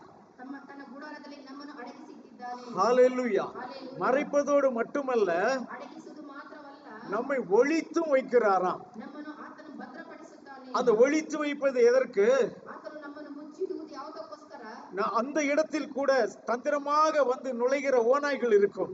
ಆ ಸ್ಥಳದಲ್ಲಿ ತುಂಬಾ ಅಪಾಯದಿಂದ ಬರುವಂತಹ அந்த ನರಿಗಳು ஓநாய்களில் இருந்து கூட நம்மை தப்புவிப்பதற்காக அவர் ஒளித்தும் வைக்கிறாராம். ಆ ನರಿಗಳಿಂದ ನಮ್ಮನ್ನು ತಪ್ಪಿಸುವುದಕ್ಕೋಸ್ಕರ ಆತನು ನಮ್ಮನ್ನು ಅಡಗಿಸಿ ಇಡುತ್ತಾನೆ. இப்ப சூலமித்தியாளுக்கு அது தெரியவில்லை. ಈಗ ಮೊದಲ ಕಿತ್ತಿಗೆ ಅದು ಗೊತ್ತಿಲ್ಲ. வெயில் வருகிற நேரத்திலே அவருடைய ஆடுகள் அங்கே இல்லை. ಬಿಸಿಲು ಬರುವ ಸಮಯಕ್ಕೆ ಆತನ ಕುರಿಗಳು ಅಲ್ಲಿಲ್ಲ. அருமையான தேவ பிள்ளைகளே, ಏಕೆ ದೇವರ ಮಕ್ಕಳೇ, இதிலிருந்து நமக்கு கிடைக்கிற செய்தி என்ன? ಇದರಿಂದ ನಮಗೆ ಸಿಗುವಂತ ಸಂದೇಶವಾದರೆ ಏನು? இப்பொழுது நாம் கிருபையின் காலத்திலே வாழ்ந்து கொண்டிருக்கிறோம். ಈಗಲಾದರೂ ನಾವು ಕೃಪೆಯ ಕಾಲದಲ್ಲಿ ಜೀವಿಸುತ್ತಿದ್ದೇವೆ. அமர்ந்த தண்ணீர்கள் அண்டையிலும் ವಿಶ್ರಾಂತಿಗಳ ನೀರುಗಳ ಬಳಿಯಲ್ಲಿ பச்சையான புல்லுள்ள இடங்களிலும் நாம் மேயக்கூடிய நேரம் இது. ಹಸಿರು ಗಾವಲಲ್ಲಿ ಮೇಯಿಸುವ ಸಮಯವಿದು. ஒரு தீங்கு நாள் வருகிறது. ಒಂದು ಅಪಾಯಕಾಲ ಬರುತ್ತದೆ. ஹல்லேலூயா. Hallelujah. நீங்கள் வெளியே மேய முடியாத ஒரு தீங்கு காலம் வருகிறது. ನೀವು ಹೊರಗಡೆ ಮೇಯಬಾರದಂತಹ ಒಂದು ಅಪಾಯ ಕಾಲವು ಬರುತ್ತದೆ. உங்களுக்கு ஆகாரம் கிடைக்காத ஒரு பஞ்ச காலம் வரப்போகிறது. ನಿಮಗೆ ಆಹಾರ ಸಿಗದಂತೆ ಇರುವಂತಹ ಒಂದು ಬರಗಾಲವು ನಿಮಗೆ ಬರುತ್ತದೆ. அன்றைக்கு எங்கே ஆகாரம் கிடைக்கிறது என்று ஜனங்கள் அங்குமிங்கும் அலைமோதி கொண்டிருப்பார்கள். ಅಲ್ಲಿ ಜನರು ಎಲ್ಲಿ ಆಹಾರ ಸಿಗುತ್ತದೆ ಅಲ್ಲಿ ಇಲ್ಲಿ ಓಡಾಡುತ್ತಿರುತ್ತಾರೆ. அவர்கள் அப்படி அலைமோதி கொண்டிருக்கிற வேளையிலே ಆ ರೀತಿ ಅವರು ಅಲೆಮಾರಿಗಳಾಗಿ ಅಲೆಯುವ ಸಮಯದಲ್ಲಿ அவருடைய சொந்த ஆடுகளோ கூடார மறைவிலே ஓய்வெடுத்துக் கொண்டிருக்கும். ಆದರೆ ಆತನ ಸ್ವಂತ ಕುರಿಗಳು ತನ್ನ ಗುಡಾರದಲ್ಲಿ ಅವು ವಿಶ್ರಾಂತಿ ಹೊಂದಿರುತ್ತವೆ. ஹல்லேலூயா. ಹಲ್ಲೆಲೂಯಾ. காரணம் தன்னுடைய மனவாட்டியை அவர் எடுத்துக்கொண்டு தன்னோடு கூட கொண்டு போய் விடுவார். ಏಕೆಂದರೆ ಆತನು ತನ್ನ ಮೊದಲ ಗೀತೆಯನ್ನು ತನ್ನೊಂದಿಗೆ ಆತನ ಕರೆದುಕೊಂಡು ಹೋಗಿರುತ್ತಾನೆ. உலகத்தில் உபத்திரவ காலமாய் இருக்கும். ಈ ಲೋಕದಲ್ಲಿ ಅಪಾಯವು ಸಂಭವಿಸುವ ಕಾಲವಾಗಿರುತ್ತದೆ. அவருடைய மனவாட்டியோ அவரோடு கூட இளைப்பாரி கொண்டிருப்பார். ಆತನ ಮೊದಲ ಗೀತೆಯು ಆತನೊಂದಿಗೆ ಐಕ್ಯದಿಂದ ಇರುತ್ತಾಳೆ. அருமையான தேவ பிள்ளையே, ದೇವರ ಮಕ್ಕಳೇ, எனக்கு அப்படிப்பட்டதான ஒரு இளைப்பாறும் இடம் வேண்டும். ನನಗೆ ಅಂತ ಒಂದು ವಿಶ್ರಾಂತಿಗಳ ಸ್ಥಳ ನನಗೆ ಬೇಕು. நான் அந்த மேய்ப்பரிடத்தில் போய் பார்த்தேன். ನಾನು ಆ ಕುರುಬರ ಬಳಿಯಲ್ಲಿ ಹೋಗಿ ನೋಡಿದೆ. அங்கே இல்லை. ಅಲ್ಲಿಯೂ ಇಲ್ಲ. அவர்கள் பகலில் கூட அதை மேய விட்டு கொண்டிருக்கிறார்கள். ಹಗಲಿನ ಮಧ್ಯಾಹ್ನದಲ್ಲಿಯೂ ಅವರು ಅದನ್ನು ಮೇಯಿಸುತ್ತಿದ್ದಾರೆ. நான் இந்த மேய்ப்பரிடத்தில் பார்த்தேன். ನಾನು ಈ ಕುರುಬರ ಬಳಿಯಲ್ಲಿ ನೋಡಿದೆ. அவர் பச்சை புல்லுள்ள இடத்தில் அல்ல, காய்ந்த புல்லுள்ள இடத்திலே அவர் மந்தையை மேய்த்து கொண்டிருக்கிறார். ಆತನು ಹಸಿರು ಗಾವಲಲ್ಲಿ ಅಲ್ಲ, ಒಣಗಿದ ಹುಲ್ಲಿನ ಗಾವಲಲ್ಲಿ ಅವರನ್ನು ಮೇಯಿಸುತ್ತಿದ್ದಾನೆ. ஆனால் என்னுடைய ஆத்தும நேசரே, ಆದರೆ ನನ್ನ ಪ್ರಾಣ ಪ್ರಿಯನು, நீர் மட்டும் உம்முடைய மந்தையை நீர் எப்படி மறைத்து வைக்கிறீர் ಆದರೆ ನೀನು ಮಾತ್ರ ನಿಮ್ಮದನ್ನು ಎಲ್ಲಿ ಹೇಗೆ ಮರೆಮಾಚಿಕೊಂಡಿದ್ದೀರಿ என்று கேட்கிறார். ಎಂಬುದಾಗಿ ಆಕೆ ಕೇಳುತ್ತಾಳೆ. அருமையான தேவ பிள்ளையே, ದೇವರ ಮಕ್ಕಳೇ, இன்றைக்கு நம்மை பார்த்து மற்றவர்கள் அப்படி கேள்வி கேட்க வேண்டும். ಇದರಲ್ಲಿ ನಮ್ಮನ್ನು ನೋಡಿ ಬೇರೆಯವರು ಅಂತಹ ಮಾತನ್ನು ಕೇಳಬೇಕು. இந்த ஆடுகளுடைய மேய்ப்பன் யார்? ಈ ಕುರಿಗಳ ಕುರುಬನು ಯಾರು? இவர்கள் மட்டும் எப்படி இவ்வளவு செழிப்பாக இருக்கிறார்கள்? ಇವರು ಮಾತ್ರ ಇಷ್ಟು ಹಸಿರು ಗಾವಲಾಗಿದ್ದಾರೆ. இவர்கள் மட்டும் எப்படி இவ்வளவு சுகமாய் இருக்கிறார்கள்? ಇವರು ಮಾತ್ರ ಎಷ್ಟು ಈ ಸೌಖ್ಯವಾಗಿದ್ದಾರೆ. இவர்கள் மட்டும் ஏன் இப்படி ஒரு நாமத்தின் மேல் இவ்வளவு பக்தி வைராக்கியம் உள்ளவர்களாய் இருக்கிறார்கள் ಇವರು ಮಾತ್ರ ಈ ನಾಮದಲ್ಲಿ ಏಕೆ ಇಷ್ಟು ಭಕ್ತಿ ವೈರಾಗ್ಯದಿಂದ ಇದ್ದಾರೆ என்று நம்மை பார்க்கிற ஜனங்கள் உங்களுடைய மேய்ப்பன் யார் என்று கேட்க வேண்டும். ಈ ರೀತಿಯಾಗಿ ನಮ್ಮನ್ನು ನೋಡುವಂತ ಜನರು ನಿಮ್ಮ ಕುರುಬನು ಯಾರು ಎಂಬುದಾಗಿ ಕೇಳಬೇಕು. ஹல்லேலூயா. ஹல்லேலூயா. இந்த சூலமித்தாள் அப்படிதான் கேட்டுக்கொண்டே போய் கொண்டிருக்கிறார். ಈ ಮೊದಲ ಗೀತೆ ಈ ರೀತಿ ಕೇಳುತ್ತಾಳೆ, ಹೋಗುತ್ತಿದ್ದಾಳೆ. ஒவ்வொரு மந்தையின் அருகிலும் அவள் நடந்து பார்க்கிறாள். ಒಂದೊಂದು ಮಂದೆಯ ಪಕ್ಕದಲ್ಲಿ ಆಕೆ ಹೋಗಿ ನೋಡುತ್ತಾಳೆ. அவளுக்கு திருப்தி வரவில்லை. ಆಕೆಗೆ ತೃಪ್ತಿ ಸಿಗಲಿಲ್ಲ. ஆனால் ஒரு நாளில் ஆத்தும நேசரை கண்டாள். ಆದರೆ ಒಂದು ದಿನ ತನ್ನ ಪ್ರಾಣ ಪ್ರಿಯನನ್ನು ಕಂಡಳು. இப்பொழுது அவரிடத்திலே கேட்கிறார், ಈಗ ಆಕೆಯ ಬಳಿಯಲ್ಲಿ ಆತನ ಬಳಿಯಲ್ಲಿ ಕೇಳುತ್ತಾಳೆ, ஐயா, நீர் உம்முடைய மந்தையை மேய்த்து மத்தியானத்தில் அதை எங்கே மடக்குகிறீர்? ಅಯ್ಯ, ನೀನು ಮಧ್ಯಾಹ್ನದಲ್ಲಿ ಕುರಿಗಳನ್ನು ಮೇಯಿಸಿ ಎಲ್ಲಿ ಮಲಗಿಸುತ್ತೀರಿ? ஒரு மத்தியானம் வருகிறது என்று எனக்கும் தெரியும். ಒಂದು ಮಧ್ಯಾಹ್ನ ಬರುತ್ತದೆ ನನಗೆ ಗೊತ್ತು. அந்த மத்தியான நேரத்திலே நான் மடங்கக்கூடிய ஒரு இடம் எனக்கு வேண்டும். ಮಧ್ಯಾಹ್ನ ಸಮಯದಲ್ಲಿ ಅಲ್ಲಿ ವಿಶ್ರಾಂತಿ ಪಡೆಯುವ ಸ್ಥಳ ನನಗೆ ಬೇಕು. அது எங்கே இருக்கிறது என்று எனக்கு சொல்லுவீரா ಅದು ಎಲ್ಲಿ ಸಿಗುತ್ತದೆ ಎಂದು ನನಗೆ ಹೇಳುವಿಯಾ என்று கேட்கும் பொழுது நேசர் பதில் சொல்லுகிறார். பாருங்கள், ಎಂಬುದಾಗಿ ಕೇಳುವಾಗ ಪ್ರಿಯನು ಉತ್ತರವನ್ನು ಹೇಳುತ್ತಾನೆ, ನೋಡಿರಿ. ஸ்திரீகளில் ரூபவதியே, 8ஆம் வசனம், ஸ்திரீகளில் ரூபவதியே, அதை நீ அறியாயாகில் மந்தையின் காலடிகளை தொடர்ந்து போய் மேய்ப்பர்களுடைய கூடாரங்கள் அண்டையிலே உன் ஆட்டுக்குட்டிகளை மேய விடு என்று சொல்லுகிறார். ನಾರಿಮಣಿಯೇ, ನಿನಗೆ ಗೊತ್ತಿಲ್ಲವಾದರೆ ಇಂದಿನ ಹೆಜ್ಜೆಯ ಜಾಡನ್ನು ಹಿಡಿದು ಹೋಗಿ ಕುರುಬರ ಗುಡಾರ ಬಳಿಯಲ್ಲಿ ನಿನ್ನ ಮೇಕೆ ಮರಿಯನ್ನು ಮೇಯಿಸು. ஸ்திரீயே, ஸ்திரீகளில் ரூபவதியே, உனக்கு தெரியவில்லை என்றால், ಸ್ತ್ರೀಗಳಲ್ಲಿ ರೂಪವಂತಿಯಾಗಿರುವ ನಿನಗೆ ಗೊತ್ತಿಲ್ಲದಿದ್ದರೆ நீ ஒரு காரியம் செய்ய, ನೀನು ಒಂದು ಕಾರ್ಯವನ್ನು ಮಾಡು. மந்தையின் காலடிகளை தொடர்ந்து போ. ನನ್ನ ಹಿಂಡಿನ ಜಾಡನ್ನು ಹಿಡಿದುಕೊಂಡು ಹೋಗು. அல்லேலூயா. ಹಲ್ಲೆಲೂಯಾ. அந்த மேய்ப்பனுக்கு தன்னுடைய மந்தையின் பேரில் நம்பிக்கை இருக்கிறது. ಆ ಕುರುಬನಿಗೆ ತನ್ನ ಕುರಿಗಳ ಮೇಲೆ ನಂಬಿಕೆ ಇತ್ತು. ஆகையினாலே நீ என்னை பின்தொடர்ந்து வா என்று அவர் சொல்லவில்லை. ಆದ್ದರಿಂದ ಆತನು ನನ್ನನ್ನು ಹಿಂಬಾಲಿಸು ಎಂದು ಹೇಳಲಿಲ್ಲ. என் மந்தையின் காலடிகளை தொடர்ந்து வா என்று சொல்லுகிறார். ನನ್ನ ಮಂದೆಯ ಹೆಜ್ಜೆಯ ಜಾಡನ್ನು ಹಿಡಿದುಕೊಂಡು ಬಾ ಎಂಬುದಾಗಿ ಹೇಳುತ್ತಾರೆ. ஹல்லேலூயா. ಹಲ್ಲೆಲೂಯಾ. இன்றைக்கு உலகத்தில் உள்ள ஜனங்கள் இப்படிப்பட்ட மந்தையின் காலடிகளை பின்பற்ற வேண்டியவர்களாய் இருக்கிறார்கள். ಇದರಲ್ಲಿ ಲೋಕದಲ್ಲಿರುವ ಜನಗಳು ಇಂಥ ಮಂದೆಯ ಜಾಡನ್ನು ಹಿಡಿದುಕೊಂಡು ಬರಬೇಕಾಗಿದ್ದಾರೆ. அப்படிப்பட்ட மந்தையின் ஆடுகளாய் நாம் இருக்க வேண்டியவர்களாய் இருக்கிறோம். ಅಂತ ಮಂದೆಯ ಕುರಿಗಳಾಗಿ ನಾವಿರಬೇಕಾಗಿದೆ. மற்றவர்கள் நம்மை பின்பற்றி வர வேண்டிய சூழ்நிலையில நாம் இருக்கிறோம். ಬೇರೆಯವರು ನಮ್ಮನ್ನು ಹಿಂಬಾಲಿಸುವ ಪರಿಸ್ಥಿತಿಯಲ್ಲಿ ನಾವಿದ್ದೇವೆ. யாகோவுடைய ஆலயத்துக்கு போவோம் வாருங்கள் என்று அவர்கள் எனக்கு சொன்ன போது நான் மகிழ்ச்சியா இருந்தேன் என்று சங்கீதக்காரன் சொல்லுகிறார். ಯಾವನ ಆಲಯಕ್ಕೆ ಹೋಗೋಣ ಬಾ ಎಂದು ಕರೆದಾಗ ನಾನು ಸಂತೋಷ ಉಳ್ಳವನಾಗಿದ್ದ ಕೀರ್ತನೆಗಾರ ಹೇಳುತ್ತಾನೆ. ஆமென். ಆಮೆನ್. ஹalleluya. ஹalleluya. இன்றைக்கு நம்மை பார்க்கிற ஜனங்கள் அப்படி சொல்லக்கூடிய அளவுக்கு அந்த மேய்ப்பனின் கையில் உள்ள ஆடுகள் நாம் என்பதை நாம் உலகத்திற்கு காண்பிக்க வேண்டும். ಇದರಲ್ಲಿ ನಮ್ಮನ್ನು ನೋಡಿ ಹೇಳುವ ಹಾಗೆ ಜನರು ಕುರುಬನ ಕೈಯಲ್ಲಿ ಇರುವ ಕುರಿಗಳಾಗಿ ನಾವು ಇರಬೇಕು. அந்த மேய்ப்பன் தான் தன்னுடைய ஆடுகளை தேற்றுகிறார். ಅಂತ ಕುರುಬನೇ ತನ್ನ ಕುರಿಗಳಿಗೆ ಆತನು ಸಂತೈಸುವನಾಗಿದ್ದಾನೆ. அவர் நம்முடைய ஆத்துமாவை தேற்றுகிறார். ಆತನು ತನ್ನ ಆತ್ಮವನ್ನು ಉಜ್ಜೀವಿಸ ಮಾಡುತ್ತಾನೆ. ஹalleluya. ஹalleluya. இன்றைக்கு நம்முடைய ஆத்மா தேற்றப்பட வேண்டுமானால் அந்த நல்ல மேய்ப்பன் கையில் உள்ள ஆடுகளாய் நாம் இருக்க வேண்டும். ಇದರಲ್ಲಿ ಆತನು ನಮ್ಮ ಆತ್ಮವನ್ನು ಉಜ್ಜೀವಿಸ ಮಾಡಬೇಕಾದರೆ ಆತನ ಒಳ್ಳೆಯ ಕುರುಬನ ಕೈಯಲ್ಲಿ ನಾವಿರಬೇಕು. ஏசாயா 66ஆம் அதிகாரத்திலே அவர் தன்னுடைய மந்தையை எப்படி தேற்றுகிறார் என்பதை குறித்து நாம் இங்கே வாசிக்கிறோம். ஏசாயா 66, ஐசாயா சாப்டர் 66 verse 13. ಯೆಶಾಯ ಪ್ರವಾದಿಯ ಪುಸ್ತಕ 66ನೇ ಅಧ್ಯಾಯ 13ನೇ ವಚನ. ತಾಯಿ ಮಗನನ್ನು ಸಂತೈಸುವ ಪ್ರಕಾರ ನಾನು ನಿನ್ನನ್ನು ಸಂತೈಸುವೆನು. ಯೆರೂಸಲೇಮಿನಲ್ಲಿ ನಿಮಗೆ ದುಃಖ ಶಮನವಾಗುವುದು. ஹalleluya. ஒருவனை அவன் தாய் தேற்றுவது போல் நான் உங்களை தேற்றுவேன், நீங்கள் எருசலேமிலே தேற்றப்படுவீர்கள். ஹalleluya. ஹalleluya. எப்படி தேற்றுவாரா? ಯಾವ ರೀತಿ ಸಂತೈಸುತ್ತಾನೆ? ஒரு தாய் தன்னுடைய பிள்ளையை தேற்றுவது போல அவர் நம்மை தேற்றுவாரா? ಒಂದು ತಾಯಿ ತನ್ನ ಮಗನನ್ನು ಹೇಗೆ ಸಂತೈಸುತ್ತಾನೋ ಆ ರೀತಿ ಆತನ ಸಂತೈಸುತ್ತಾನೆ. ஆனால் எங்கே தேற்றுவாரா? ಆದರೆ ಎಲ್ಲಿ ಸಂತೈಸುತ್ತಾನೆ? வீதிகளில் அல்ல, ಬೀದಿಗಳಲ್ಲ, காண்கிற ஸ்தலங்களில் அல்ல, ನೋಡುವ ಸ್ಥಳದಲ್ಲಿ ಅಲ್ಲ, அவருடைய கூடாரமாகிய எருசலேமிலே நம்மை தேற்றுவார். ಆತನ ಗುಡಾರವಾಗಿರುವ ಯೆರೂಸಲೇಮಿನಲ್ಲಿ ಆತನು ನಮ್ಮನ್ನು ಸಂತೈಸುತ್ತಾನೆ. ஹalleluya. ஹalleluya. சோ அவருடைய கூடாரமாகிய அந்த எருசலேமுக்குள்ளே நாம் கடந்து வந்து விட்டால் ಆತನ ಗುಡಾರವಾಗಿರುವ ಯೆರೂಸಲೇಮಿನಲ್ಲಿ ನಾವು ಬಂದರೆ அவருடைய வாக்குத்தத்தம் என்ன? ஒருவனை ஒரு தாய் தேற்றுவது போல நான் உங்களை தேற்றுவேன். ಆತನ ವಾಗ್ದಾನವಾದರೆ ಏನು? ತಾಯಿ ತನ್ನ ಮಗನನ್ನು ಸಂತೈಸುವ ಪ್ರಕಾರ ನಾನು ನಿನ್ನನ್ನು ಸಂತೈಸುತ್ತೇನೆ. வேற எந்த உதாரணமும் நமக்கு தேவையில்லை. ಯಾವ ಉದಾಹರಣೆಯೂ ನಮಗೆ ಬೇಕಾಗಿಲ್ಲ. நாம் கண்கூடாக அனுபவித்துக் கொண்டிருக்கிறதான ஒரு தேறுதல் தான் அது. ನಾವು ಪ್ರತಿದಿನ ನೋಡುವಂತಹ ಅದು ಒಂದು ಆಚರಣೆಯಾಗಿರುತ್ತದೆ. ஒவ்வொரு தாயும் தன்னுடைய பிள்ளைகளை எப்படி தேற்றுகிறார்கள் என்பதை நம் குடும்பத்தில் நாம் அனுபவித்துக் கொண்டிருக்கிறோம். ಪ್ರತಿಯೊಂದು ತಾಯಿ ತನ್ನ ಮಗನನ್ನು ಹೇಗೆ ಸಂತೈಸುತ್ತದೆ ನಮ್ಮ ಕುಟುಂಬಗಳಲ್ಲಿ ನಾವು ನೋಡುತ್ತೇವೆ. அப்படி நம்மை தேற்றுவதாக அவர் வாக்குத்தத்தம் செய்திருக்கிறார். ಆ ರೀತಿ ಸಂತೈಸುತ್ತೇನೆ ಎಂದು ಆತನ ತನ್ನ ವಾಗ್ದಾನವನ್ನು ಮಾಡಿದ್ದಾನೆ. அப்படி அவர் நம்மை தேற்ற வேண்டுமானால் ಆ ರೀತಿ ಆತ ನಮ್ಮನ್ನು ಸಂತೈಸಬೇಕಾದರೆ நீங்கள் வேற மந்தைகளிலே அலைந்து கொண்டிருந்தீர்களானால் அவர் உங்களை தேற்ற முடியாது. ನೀವು ಬೇರೆ ಮಂದಿಯಲ್ಲಿ ಮೇಯುತ್ತಿದ್ದರೆ ಆತನು ನಿಮ್ಮನ್ನು ಎಂದಿಗೂ ಸಂತೈಸುವುದಿಲ್ಲ. ஆகையினால அவர் என்ன சொல்லுகிறார்? ಅದರಿಂದ ಆತನು ಏನನ್ನು ಹೇಳುತ್ತಾನೆ? நீ சரியாக என்னுடைய மந்தைக்கு வர வேண்டுமானால் ನೀ ಸರಿಯಾಗಿ ನನ್ನ ಮಂದಿಗೆ ಬರಬೇಕಾದರೆ அல்லது என்னுடைய மந்தையை மடக்குகிற கூடாரத்துக்கு நீ வர வேண்டுமானால் ನನ್ನ ಮಂದಿಯನ್ನು ಅಡಗಿಸುವ ಗುಡಾರದ ಸಮೀಪಕ್ಕೆ ಬರಬೇಕಾದರೆ என் ஆடுகளை பின்பற்றி வா. ನನ್ನ ನನ್ನ ನನ್ನ ಮಂದೆಯನ್ನು ಹಿಂಬಾಲಿಸಿಕೊಂಡು என் ಬಾ. மந்தையின் காலடிகளை நீ பின்பற்றி வா. ನನ್ನ ಮಂದೆಯ ಹೆಜ್ಜೆಯ ಜಾಡನ್ನು ಹಿಡಿದು அவர்கள் சரியாக உன்னை அந்த இடத்திற்கு கொண்டு வந்து சேர்த்து விடுவார்கள். ಅವುಗಳು ಸರಿಯಾಗಿ ಕರೆದುಕೊಂಡು ಬಂದು ಆ ತಕ್ಕ ಸಮಯಕ್ಕೆ ಸೇರಿಸುತ್ತವೆ. அங்கே நீ தேற்றப்படுவாய். ಅಲ್ಲಿ ನೀನು ವಿಶ್ರಾಂತಿ ಪಡೆದುಕೊಳ್ಳುವಿ. ஹalleluya. ஹalleluya. ஹalleluya. ஹalleluya. கொஞ்சம் நீ சிரமப்பட்டால் போதும், ನೀನು ಸ್ವಲ್ಪ ಪ್ರಯಾಸ ಪಟ್ಟರೆ நீ அந்த ஆடுகளை பின்பற்றி போ. ನೀನು ಆ ಮಂದೆಯನ್ನು ಹಿಂಬಾಲಿಸಿಕೊಂಡು ಹೋಗು. அந்த மந்தையை பின்பற்றி போ. ಆ ಮಂದೆಯನ್ನು ಹಿಂಬಾಲಿಸಿಕೊಂಡು ಹೋಗು. அந்த ஆடுகள் சரியாக என்னிடத்தில் உன்னை கொண்டு வந்து சேர்க்கும். ಆ ಮಂದೆಗಳು ಸರಿಯಾಗಿ ನನ್ನ ಬಳಿಯಲ್ಲಿ ಕರೆದುಕೊಂಡು ಬಂದು ನಿನ್ನನ್ನು ಸೇರಿಸುತ್ತವೆ. காரணம் என்ன தெரியுமா? ಕಾರಣ ಏನು ಗೊತ್ತಾ? என் ஆடுகள் என் சத்தத்தை அறிந்திருக்கிறது. ನನ್ನ ಕುರಿಗಳು ನನ್ನ ಸ್ವರವನ್ನು ಕೇಳಿಸಿಕೊಳ್ಳುತ್ತವೆ. ஹalleluya. ஹalleluya. அவரே நல்ல மேய்ப்பனாக நமக்கு இருக்கிறார். ಆತನೇ ಒಳ್ಳೆಯ ಕುರುಬನಾಗಿ ನಮಗಿದ್ದಾನೆ.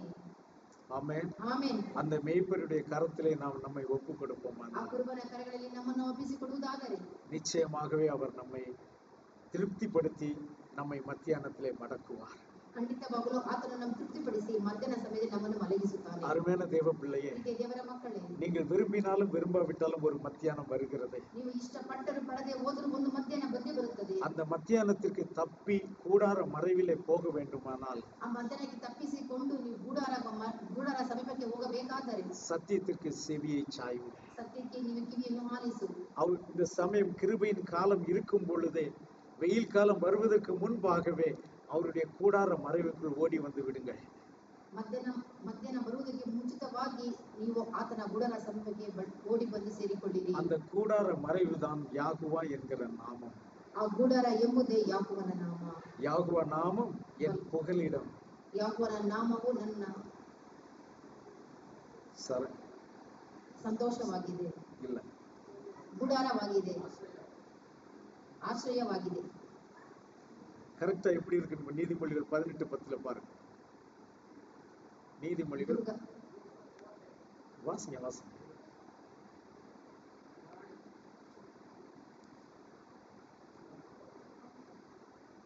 ಯಾಕೋಬನ ಬಲದ ಬುರುಜು, ಶಿಷ್ಟನು ಅದರೊಳಗೆ ಓಡಿ ಹೋಗಿ ಭದ್ರವಾಗಿರುವನು. ஹல்லேலூயா. யாக்கோபு நாம என்னவா இருக்கிறது? பலத்த துருகமாய் இருக்கிறது. ಯಾಕೋಬನ ನಾಮವು ಬಲವಾದ ಬುರುಜು. ஆடுகளாகிய நீதிமான் என்கிறவர்கள் அந்த கூடார மறைவுக்குள் ஓடி சுகமாய் இருப்பார்கள். ಕುರಿಗಳಾಗಿರುವ ನೀತಿವಂತನು ಆ ಗೂಡರ ಸಮೀಪಕ್ಕೆ ಓಡಿ ಬಂದು ಭದ್ರವಾಗಿರುವನು. ஹல்லேலூயா. அதுதான் யாக்கோபு நாமம். அதுவே ಯಾಕೋಬನ ನಾಮ. வெயில் காலம் வருவதற்கு முன்பாக ಬಿಸಿಲಿನ ಕಾಲ ಬರುವುದಕ್ಕೆ ಮುಂಚಿತವಾಗಿ அந்த கூடார மறைவுக்குள் நாம் ஓடிவிட்டால் நாம் சுகமாய் இருப்போம். ಆ ಗೂಡರ ಸಮೀಪಕ್ಕೆ ಓಡಿ ಬಂದರೆ ನಾವು ಭದ್ರವಾಗಿರುತ್ತೇವೆ. ஆக யாக்கோபு என்கிற நாமத்தை தைரியமாய் ஏற்றுக்கொள்ளுங்கள். ಆದ್ದರಿಂದ ಯಾಕೋಬ ನಾಮವನ್ನು ಧೈರ್ಯವಾಗಿ ಪಡೆದುಕೊಳ್ಳಿ. அது ஏற்கனவே பலத்த துருகமாய் இருக்கிறது. ಅದು ಮೊದಲೇ ಬಲವಾದ ಬುರುಜಾಗಿದೆ. அங்கே போகிறவர்கள் எல்லா காலத்திலும் சுகமாய் இருப்பார்கள். ಅಲ್ಲಿ ಹೋಗುವವರು ಎಲ್ಲ ಸಮಯದಲ್ಲಿ ಸುಖವಾಗಿರುವರು. அவர் கைக்குள்ளான ஒரு ஆடுகளாய் நாம் இருப்போம். ಆತನ ಕೈಗಳಲ್ಲಿ ನಾವು ಕುರಿಗಳಾಗಿರುತ್ತೇವೆ. என்றைக்கும் அவரே நமக்கு நல்ல மேய்ப்பராய் இருப்பாராக. ಎಂದೆಂದಿಗೂ ಆತನೇ ನಮಗೆ ಒಳ್ಳೆ ಕುರುಬನಾಗಿರುತ್ತಾನೆ. நாம் ஜெபிக்கலாம். ನಾವು ಪ್ರಾರ್ಥನೆ ಮಾಡೋಣ.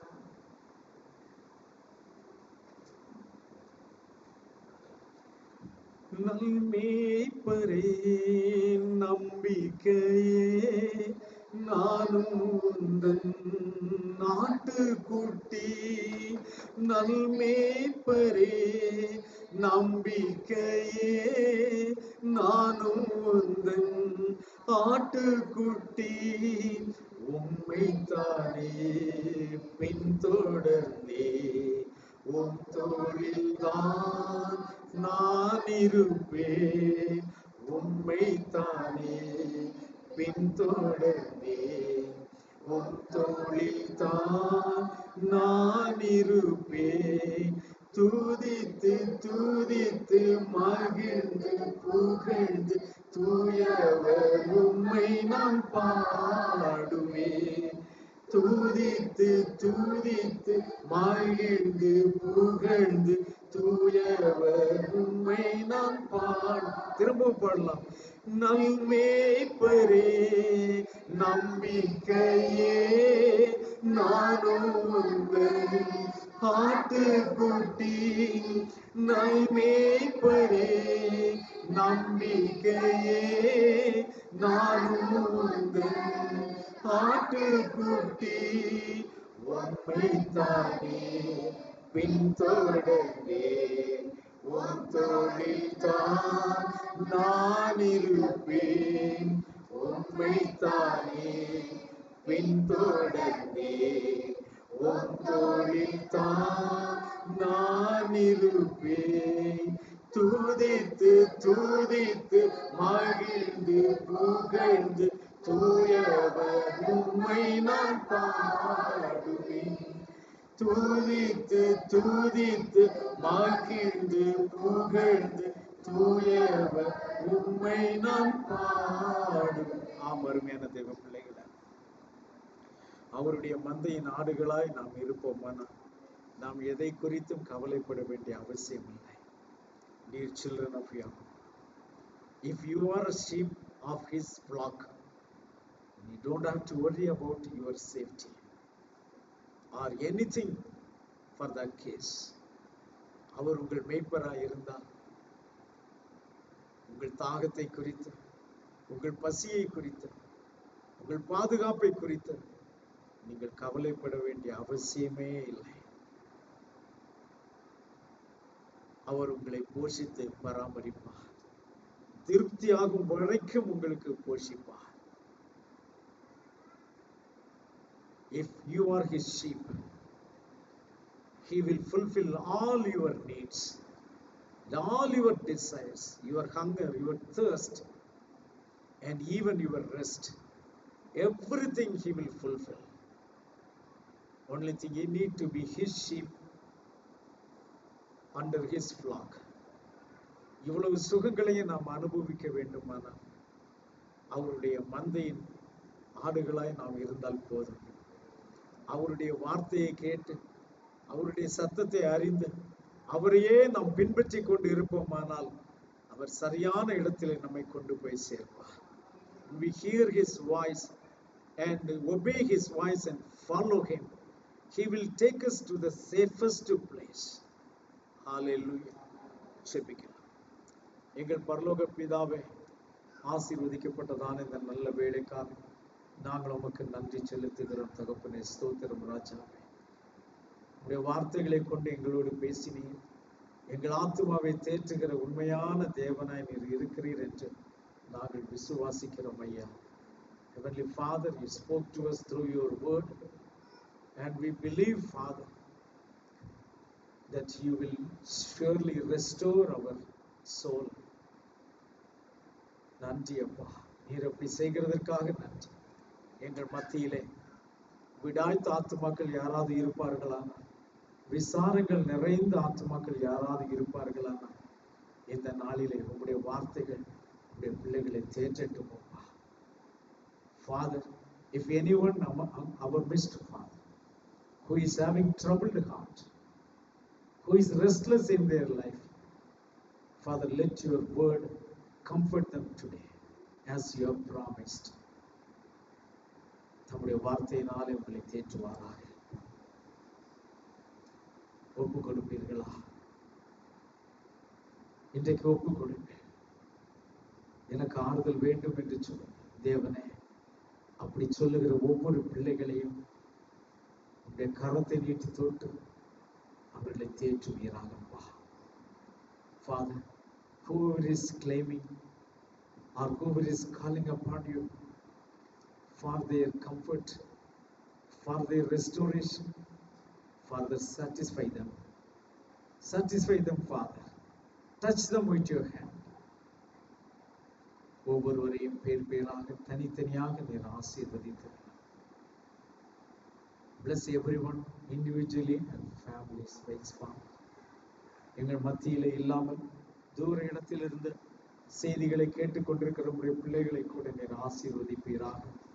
ரெக்கார்ட் செய்திகளை கேட்க போகிற பிள்ளைகளை நீர் ஆசீர்வதி. உம்முடைய நாமம் மகிமைப்படட்டும். எங்கள் மீட்பெரும் இரட்சகருமாகிய யாகுஷா மசீஹ் நாமத்தினாலே வேண்டிக் கொள்கிறோம் பிதாவே. யாகுவா உங்களை ஆசீர்வதிப்பாராக. யாகுவா ஷலோம். ஆமென். ஹalleluya.